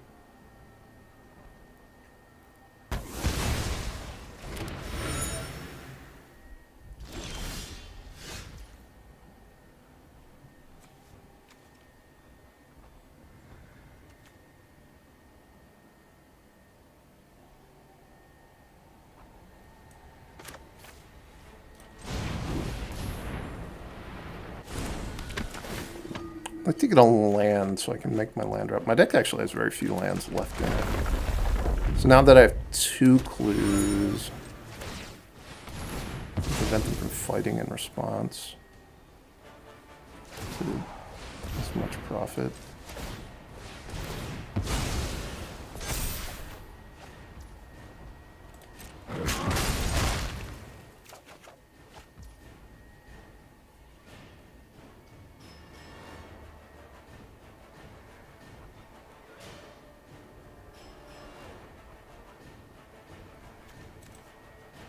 So they have enough black-green mana that they, if this dies, they can escape it and fight the same turn. So I don't want to just trade with it here. I want to force them to spend mana to do that.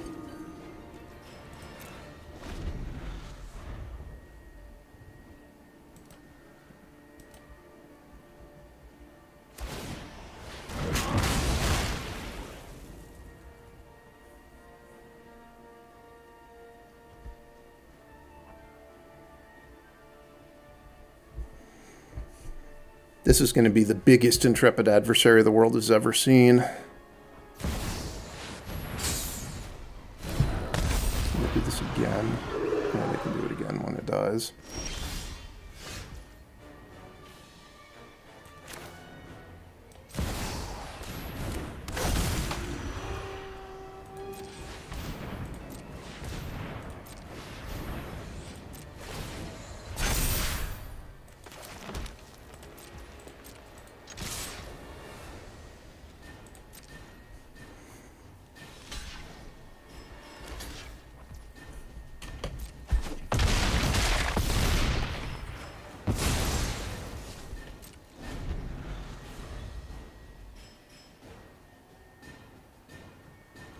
think my opponent's regretting discarding that Day of Judgment off of the 4 Wraths Atraxa.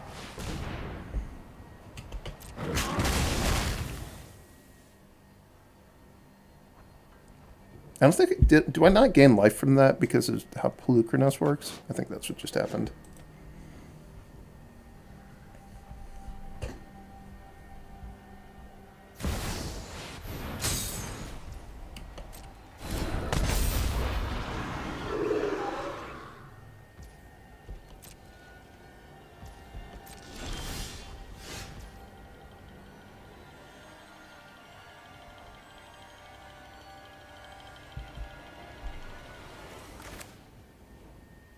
I don't think I want to attack this turn. I know one thing I don't want to do is blow up this ossification.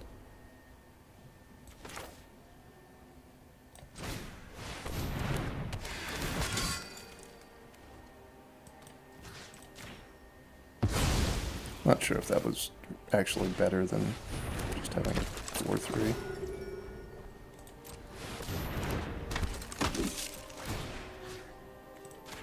I kind of think what's going to happen is I'm either going to win next turn or I'm going to lose the game.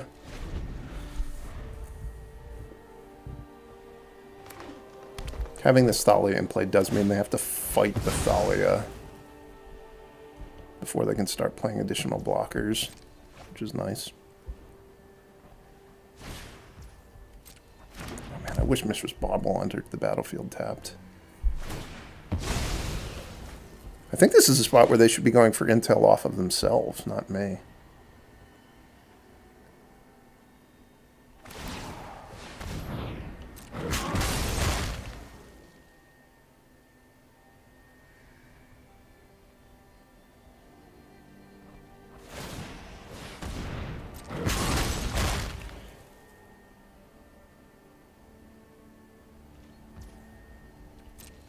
Is Dauntless Dismantler in the cube? I don't even know. Is that a real card?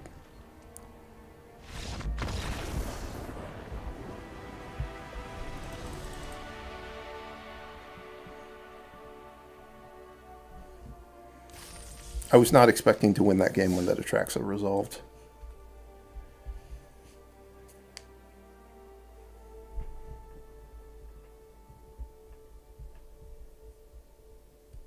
I think the big mistake they made was when they attacked with the Noxious Gear Hulk, and I could just freely double block it with like 2/2/3s.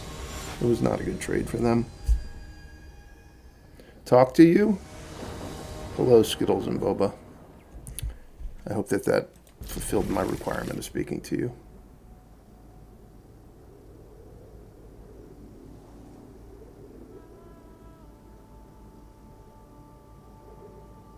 You thought I preferred playing best of 3? I do usually prefer playing best of 3. I don't know. Sometimes I prefer playing best of 1 in cube because I think people generally draft better decks.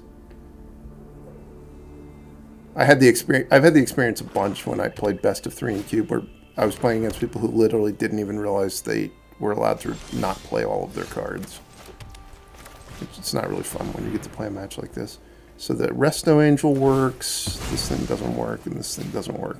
Well, they don't work yet.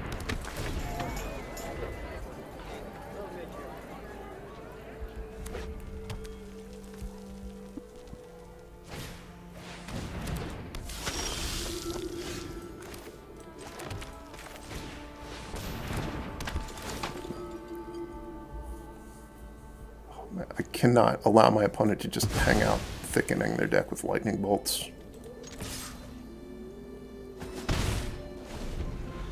It's not reasonable. That was it. Steve didn't fight very hard. I think had my last opponent been in my shoes when that person had the 4 Wraths, they would have conceded.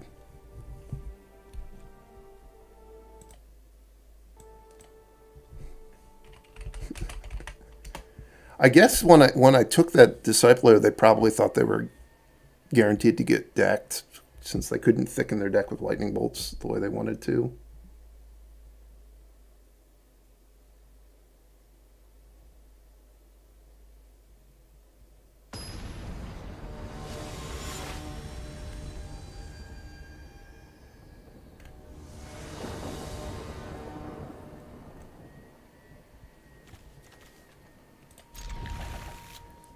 stupid, redundant vampire.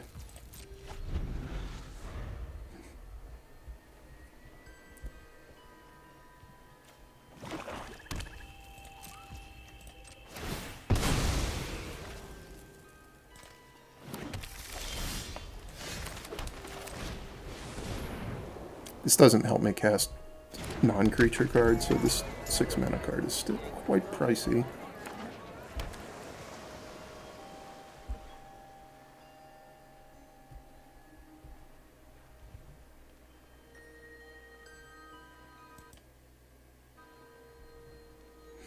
Hello, Mike Schiper, I guess that's how you say your last name. I hope you know how to say your name, because I don't.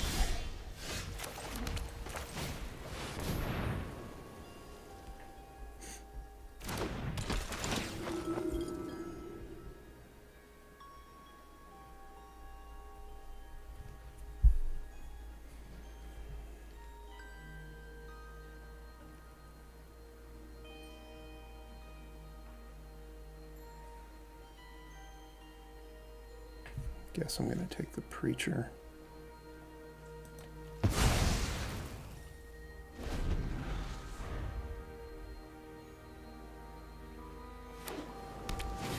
It's unfortunate that they have 2 3-drops and they're going to get to play Hostage Taker. I wish I had taken the other one.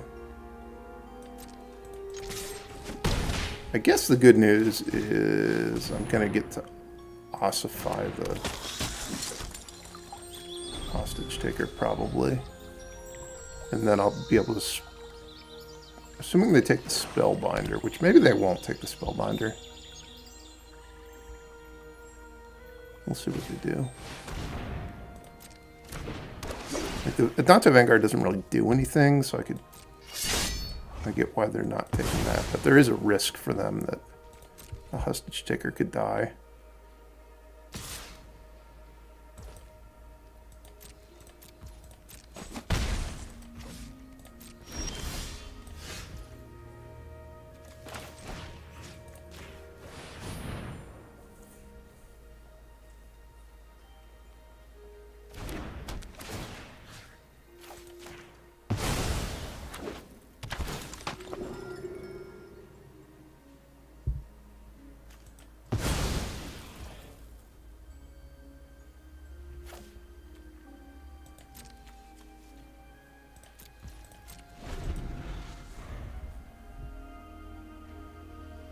If I wanted to, I could force myself to draw a land. I don't think I want that, though.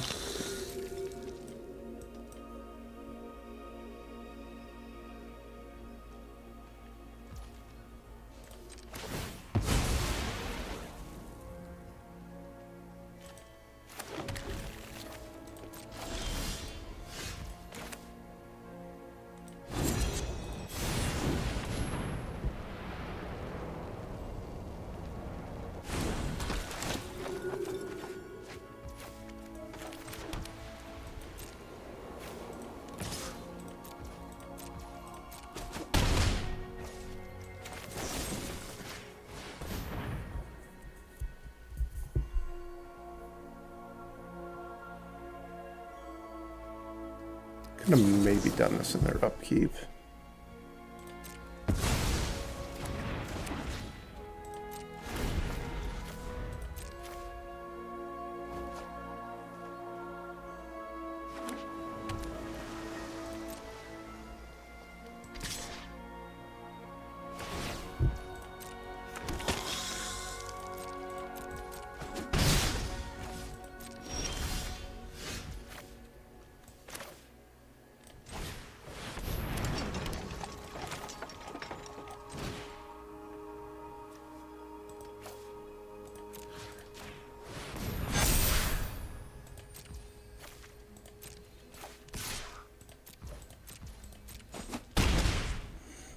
If they draw a land, it's real bad for me. If they draw a spell, it's probably bad for me too.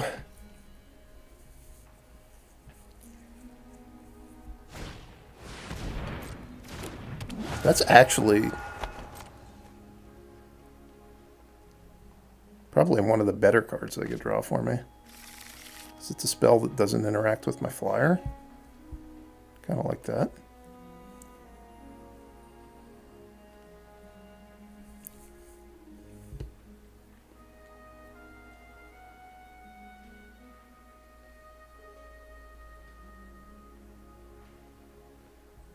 Gonti's back. They put him back in the cube. I don't have an LS Norn for him to take at least this time.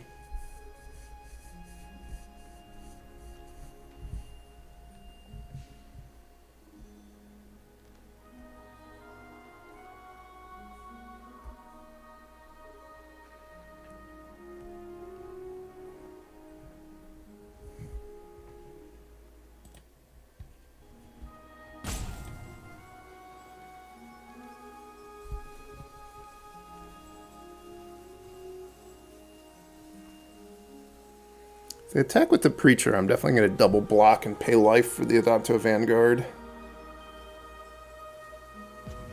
They might be...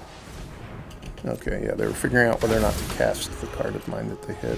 Which, they should obviously cast this because they can't actually kick it. You need to have white mana in your deck to throw it.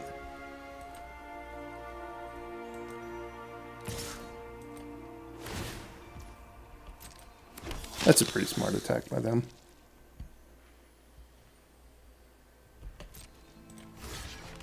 I'm still going to block like this.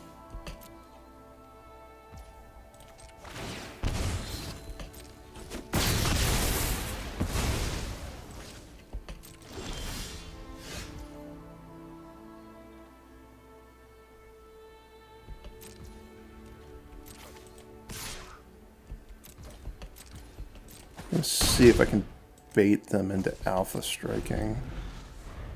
Which even if they alpha strike, they do have 5 points of lifelink, so it's not that good for me.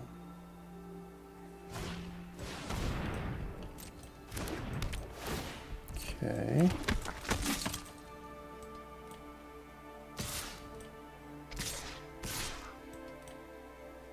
Is this an artifact?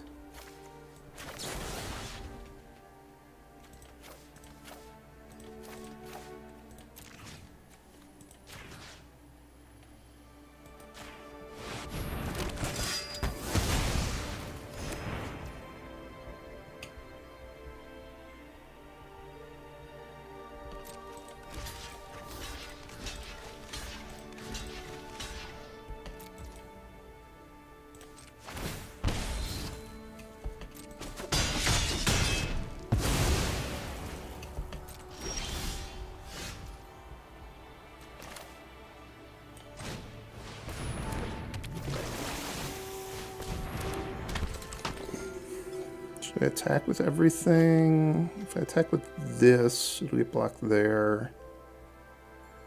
I can put him to 4. You counter on that.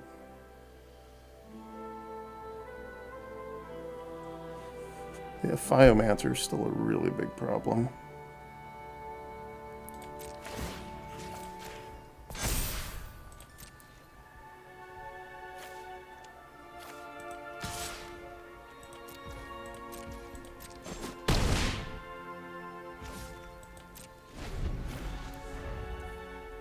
I can obviously just steal this, which isn't good for me. Maybe I draw Vorin Clicks and I can win? I think Vorin Clicks probably wins.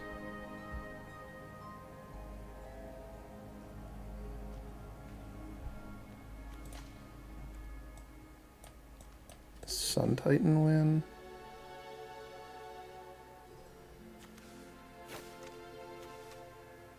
No.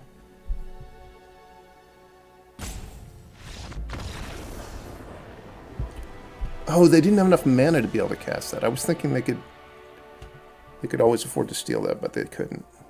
I got very lucky to win that game.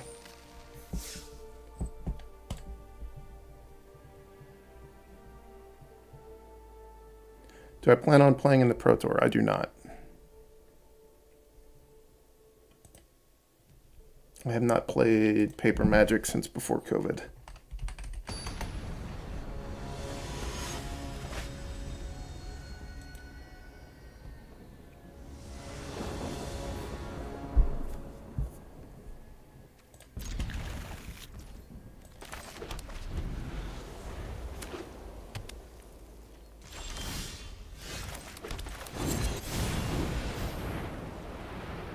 I feel like I got robbed out of my chance to cast Journey together.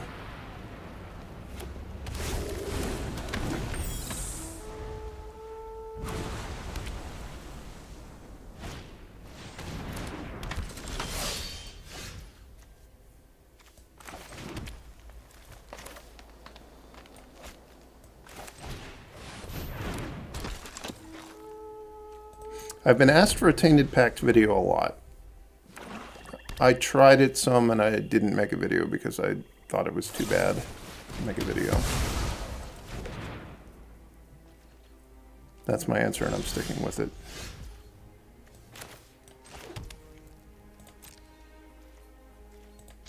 They don't have swords to plowshares.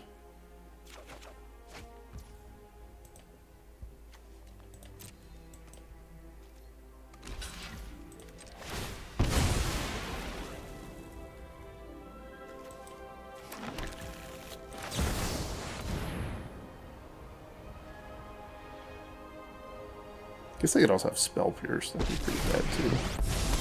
Hopefully they have none of that. They could have Cut Down, they could have Fatal Push. There's all sorts of stuff they could have here that this would be bad for me. Turns out Swords to Plowshares was the one they had.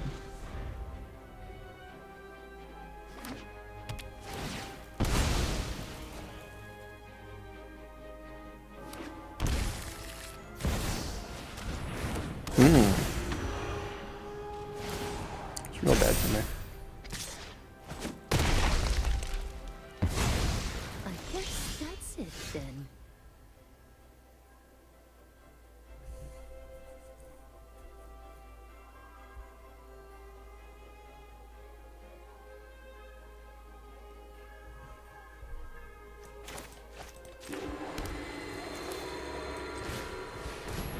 This was an okay follow-up at least.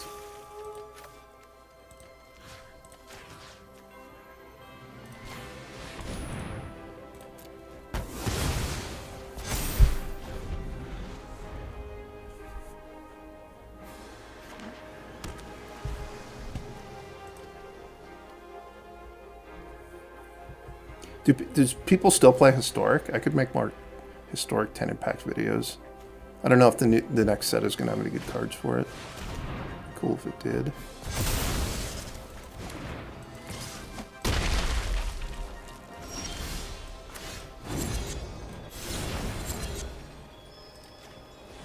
I can't believe I've used this ability on the Woodland Acolyte twice already.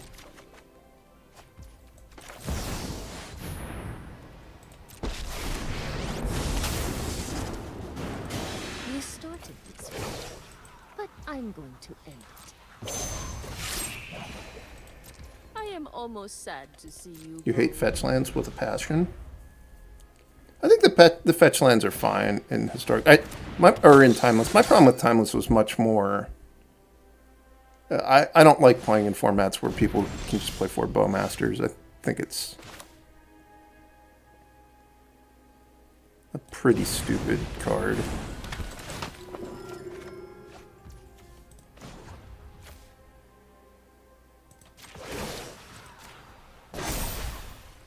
I have got new moves to teach you. What do I think of Timeless? I guess I kind of already answered that.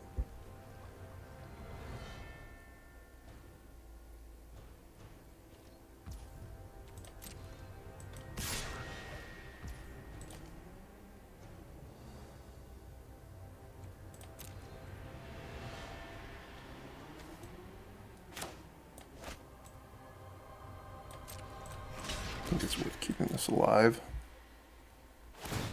Force them to spend 3 mana. Which means they can't go Luris plus play something. I guess they could go Luris fetch land. Oh no, Luris doesn't work with lands, right? Vanishing Verse, sure. See you later.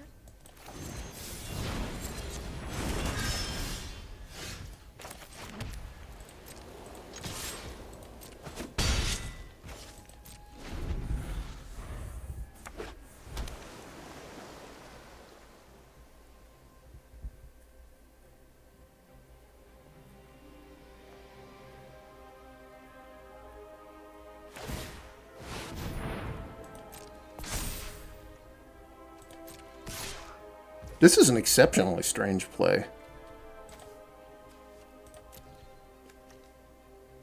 They didn't want to play, like, they could have gone attack and then lures and play something, or attack and just pump this and get counters on it. I guess they're getting counters this way.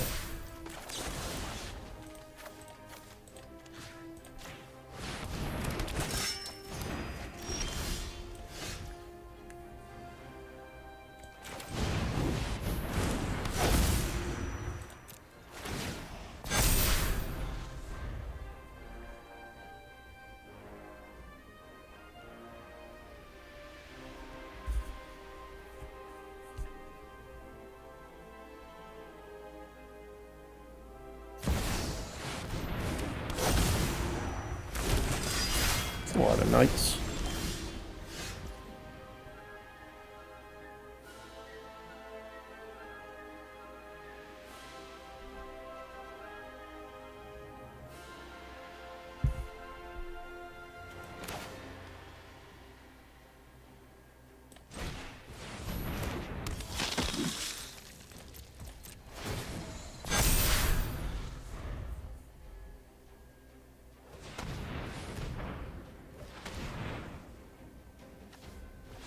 You can lure us back, but X is 0 when you do.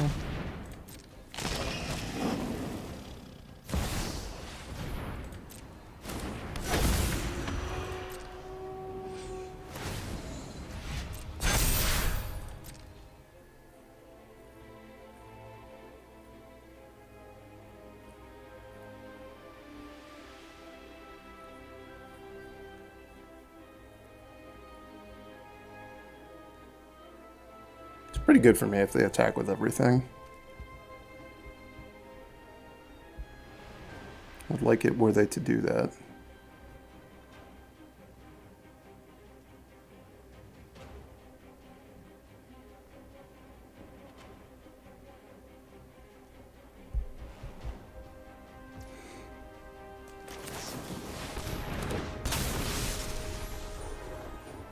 Decline.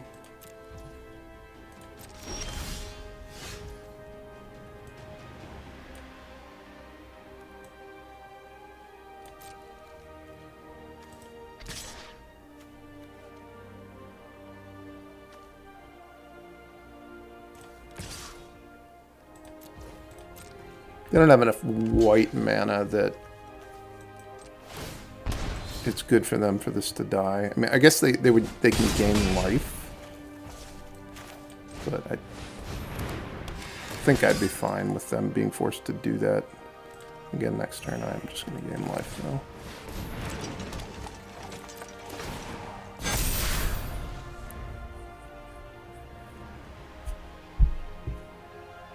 Oh, I screwed up. I could have had a counter on my Cultivator's Caravan.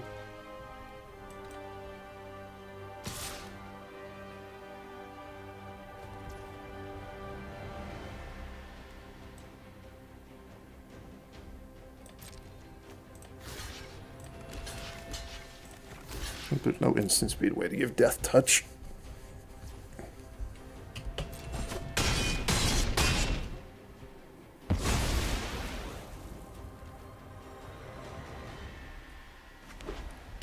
Ooh, drew another Plains.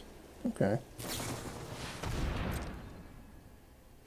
I played the Plains first, then played Thirst for Discovery.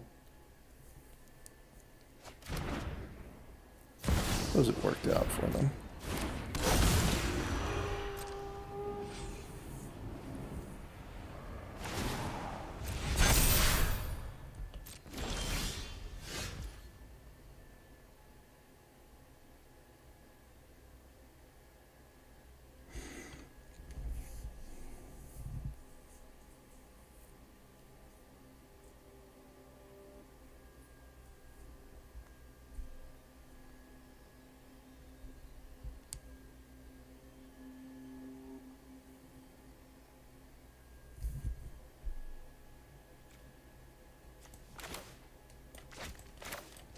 I think Alfang's okay here.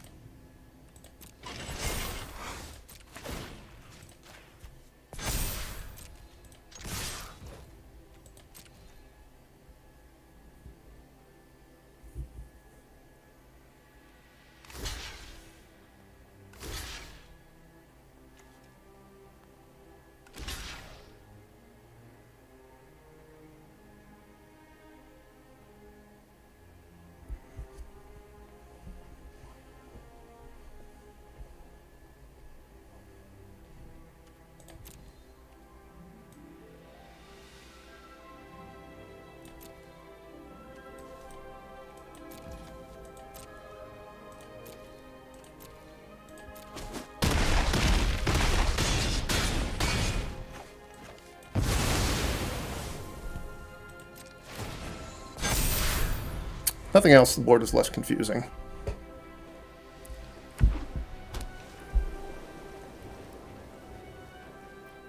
And they are dead to Resto Angel plus Luminarch Aspirant now. So just playing a big Intrepid Adversary isn't going to be enough. They can play a big Intrepid Adversary and attack with the Luris. To not die, but they probably don't win that game.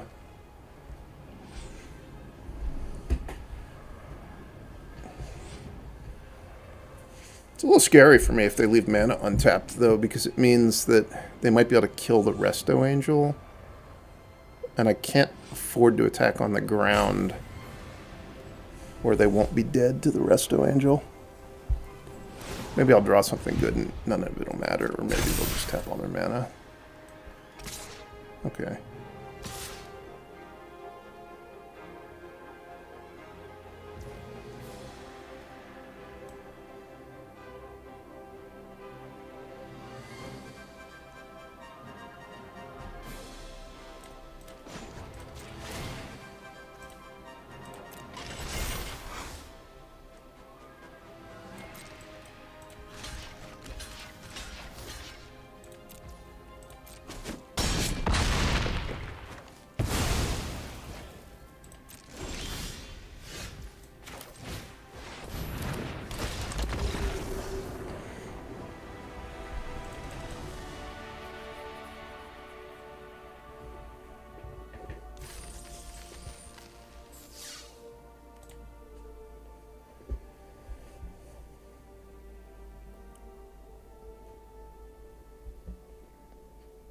Wait, what was the play of the game?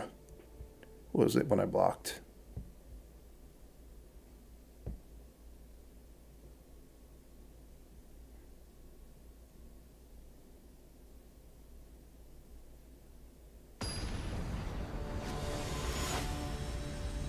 Or was it when I forgot to get the counter on the Cultivator's Caravan the turn I played it? Yes. Turn 1 Journey on. I love it. I've done so well with putting things back on top of my deck with the Woodland Acolyte, it makes me not want to just immediately cast it. But I'll still do it.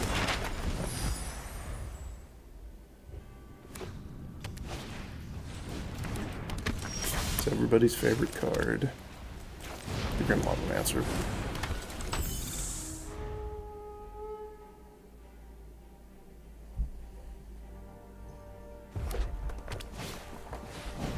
This is a good card.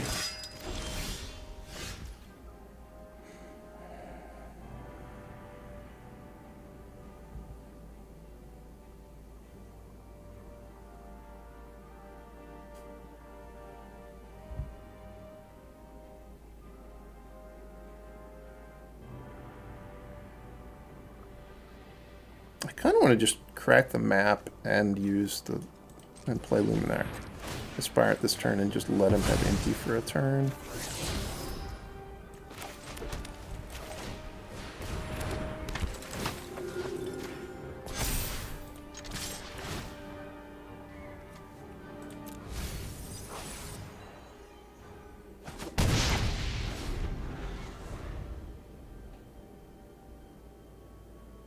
As long as the Kellen lives, the Iganjo is only 2 mana. So this way, I do get to do 2 things next turn. So I don't... I'd be surprised if they're going to be able to have a turn that's so good that it puts me in a bad spot if I can do these 2 things. I guess there are cards they have that could kill Kellen here, which would be kind of annoying. I was sort of hoping that I was going to... When I crack the map, I was going to see a 3 mana value or less creature on top of my deck so that Kellen would get to be 4/5 that turn and I would get the creature in my hand. Getting the free land and like knocking a land off the top of my deck was fine, but it was definitely not the best outcome.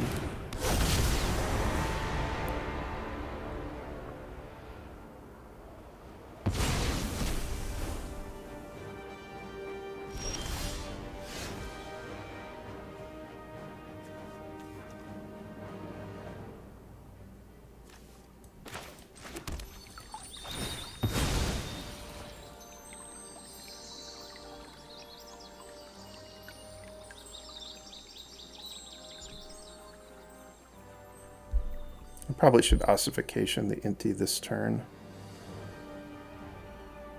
so that they can't just pitch another card and get to Lavamancer for free.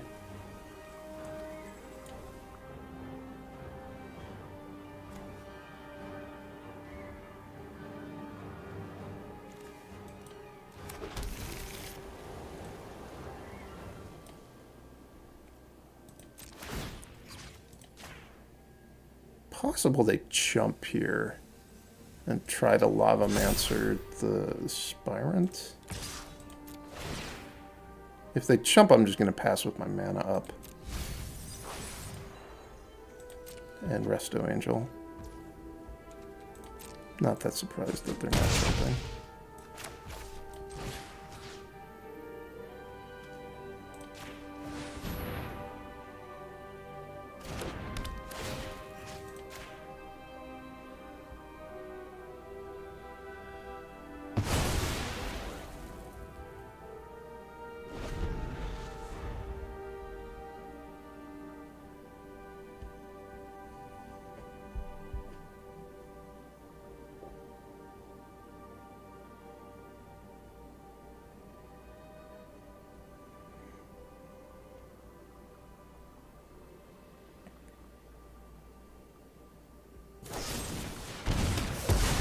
Yikes.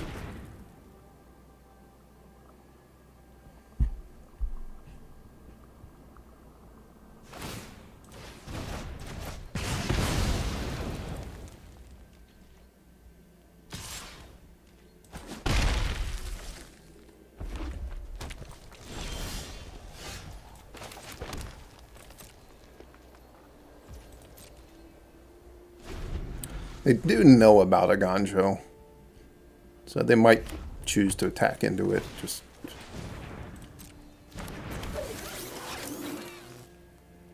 to get it out of my hand. At which point I'm going to obviously flash in Resto Angel.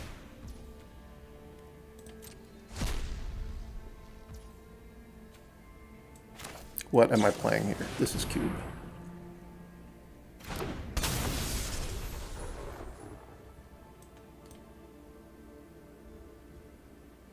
I'm not going to be happy if this dies somehow.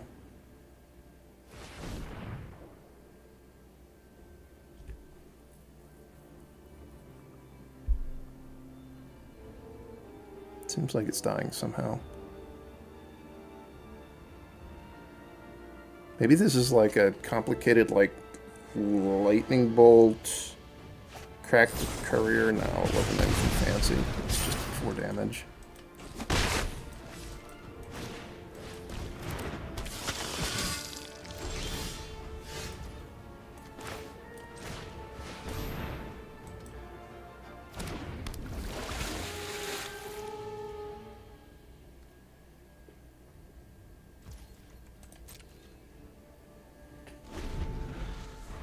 They're starting to look a little grim.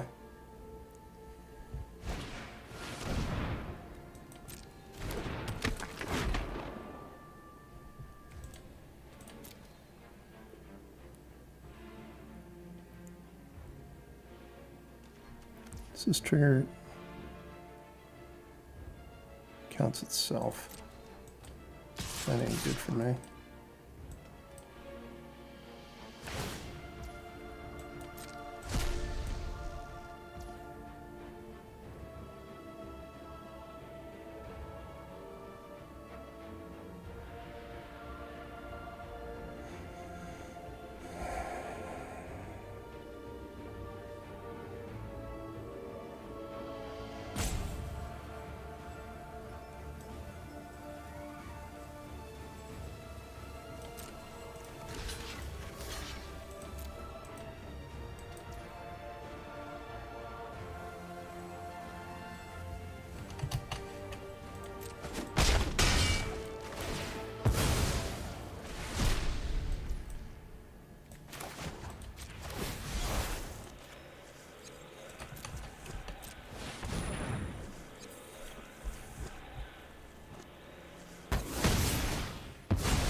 I wanted to get them to commit to doing that before I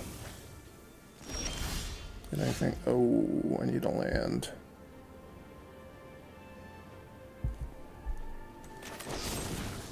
This hurts, but need to do something to find a land.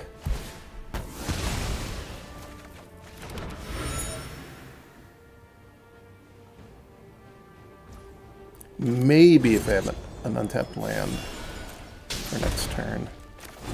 Which I know I could just get the Fabled Passage back, but I think that that's too low upside. This might be able to stabilize me. This might be able to stabilize me too. Probably not, though.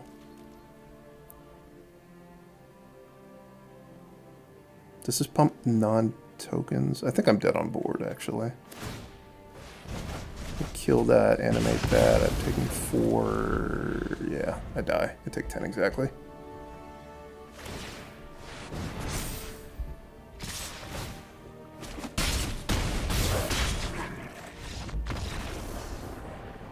That Bitter Triumph was brutal.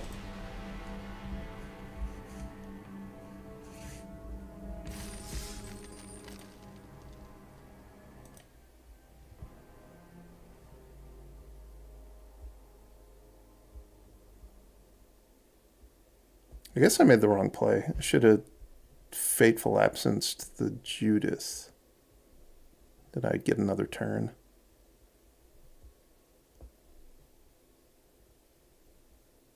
Although I'm at 8. If I do that, 7. I'm going to take 5 and go to 2.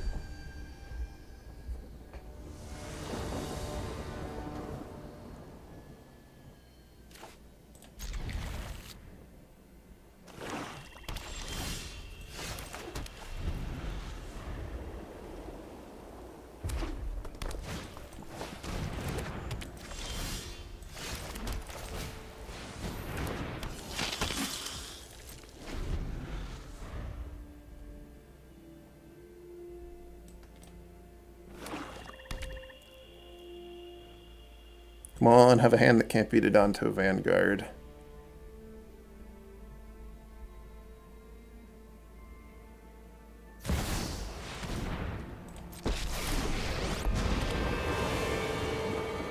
I bring order to this broken world. I bring my own army.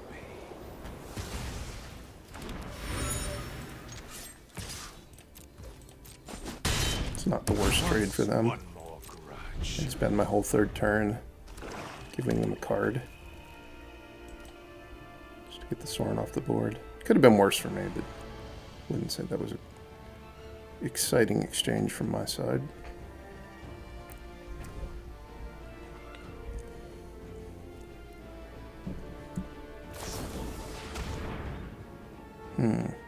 I don't like that this is dying. So if I wanted to, I could just take the buyout on the game and activate it 5 times. But I'll play on. I'll risk it.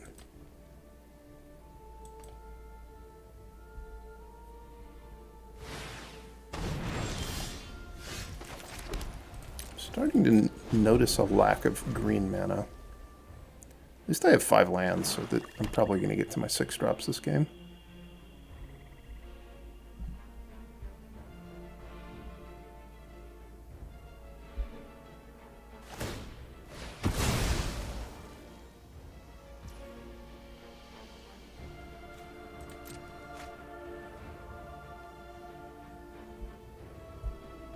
You're right, not base. That I would have, if I had absenced the Judith,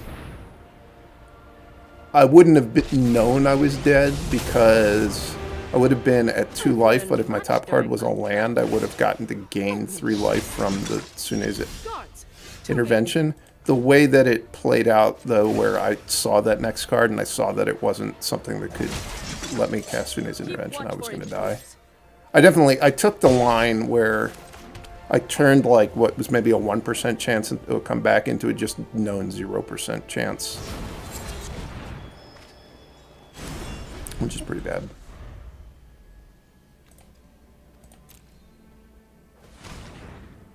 Ooh, I like that they don't have double red here. So it's possible they're not getting Decadent Dragon into play this turn.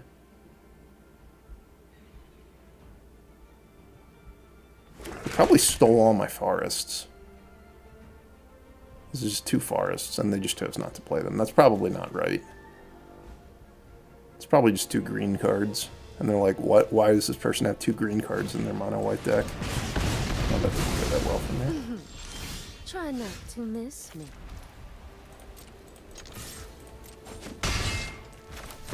Please live, Sun Titan.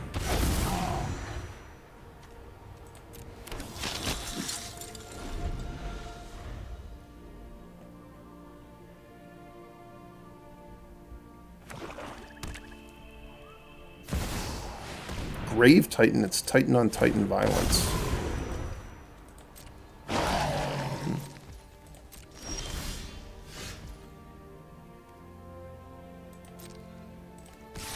Is this... It gets non-land permanent, so I could actually wind up getting ossification off of it. Maybe I could just trade. It seemed like a kind of generous trade for the opponent to offer me. But they know what all these cards are, so it's possible they think that they just have the long game locked up, and it makes sense for them to just preserve life total.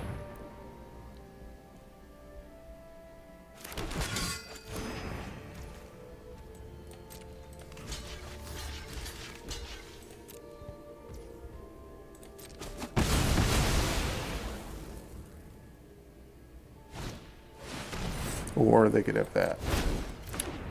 Makes sense.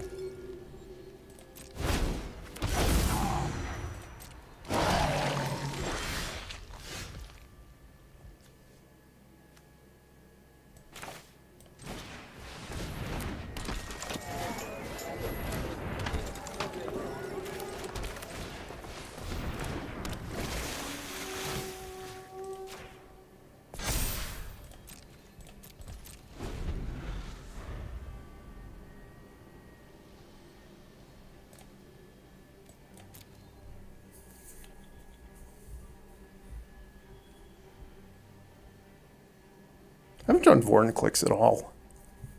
Not that it would be particularly good this game. But I was trying to think about what are my other high impact cards I could draw that would allow me to maybe beat this Grave Titan. I think the answer is that there aren't any. Because the only expensive card I have left in my deck is Vorn clicks, and that's not going to be good enough to win here. Should I just take the buyout in the game? I can't. I somehow screwed up and my life total is no longer a multiple of 4.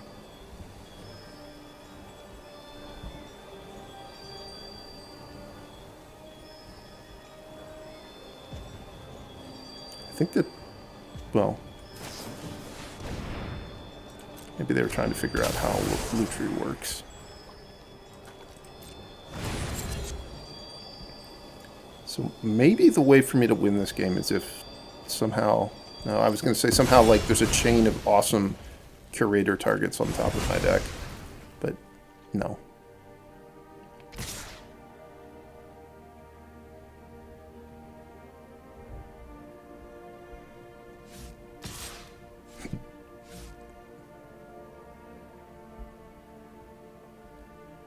Seems like if you're going to attack with Null Priest of Oblivion, you should attack with those targets too.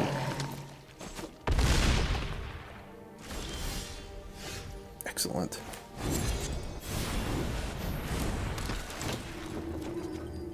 Not so excellent.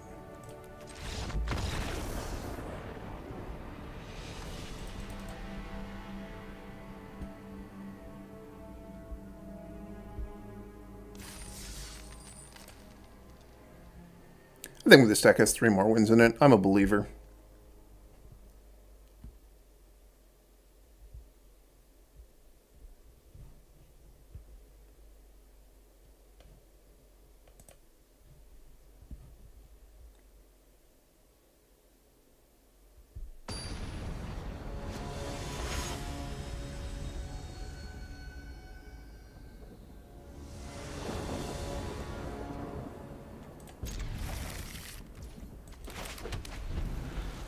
Human soldier, a human scout, a merfolk scout. It's not looking good for the people who want draw card off Menagerie Curator. It's also not looking good for the people who want green mana.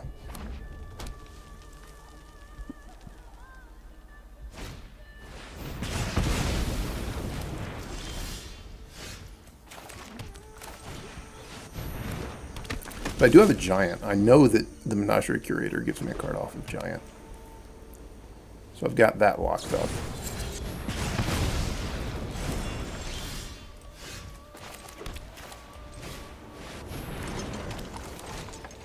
Just a question of whether or not it dies. I played 2 removal spells, and then I don't have a 3rd one.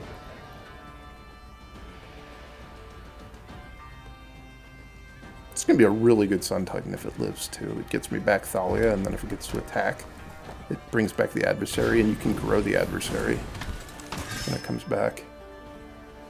Oh, the Curator's dying. It's been ripped apart. But I drew a land, so I don't think I needed that extra card.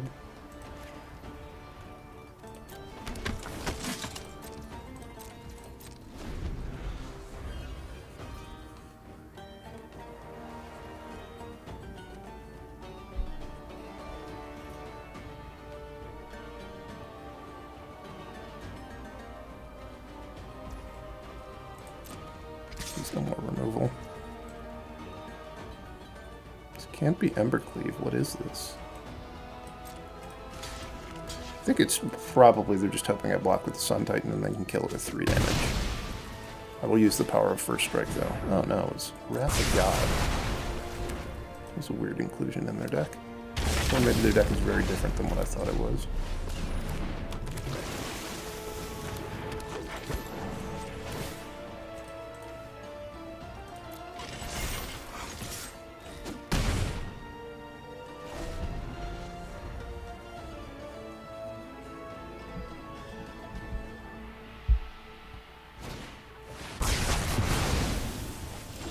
Deck is quite different than what I thought.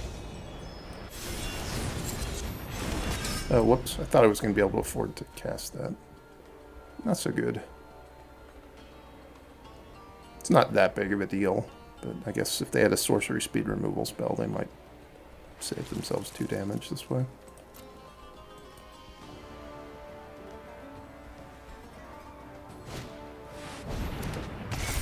Ganjo, it is busted.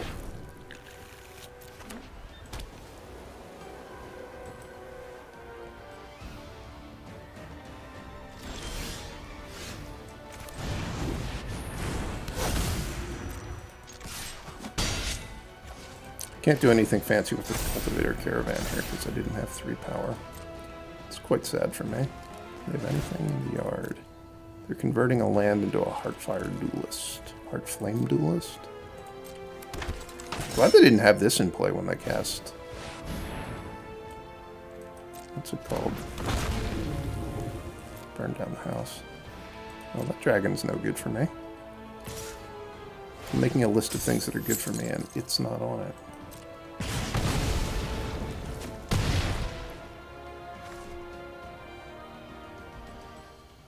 Did they gain life from that?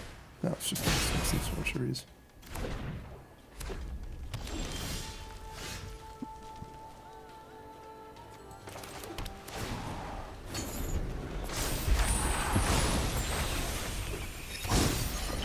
So, Vorin clicks.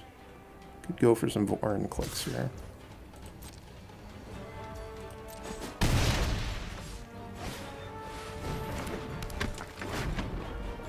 Pile your own guy.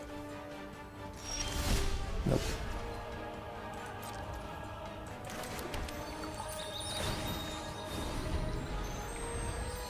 What's the large opaque aura that sometimes shows up in front of attacking creatures? I'm not 100% sure what you're talking about, but it's something broke on Arena where, like, sometimes I don't get all the combat arrows that I'm supposed to. I think I have them right now. Like, some of the graphics have been a little bit weird for me.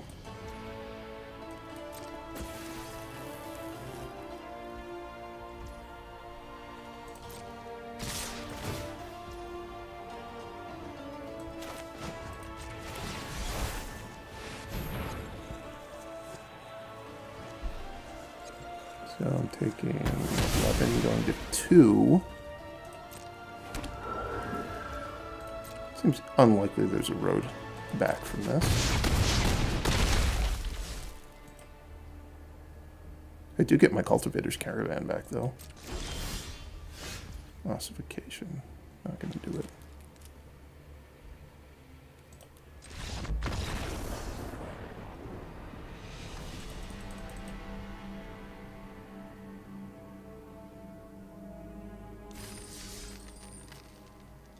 What did I win? Swashbuckler Extraordinaire. Nice. I think that's going to be it for me for today. Thanks everybody for watching. If you haven't already, sub to the channel, and I guess you'll at least get indications when I'm streaming. I'll probably make some videos too. I don't know about what. Anyway, thanks for tuning in. I will see you all at some point in the future.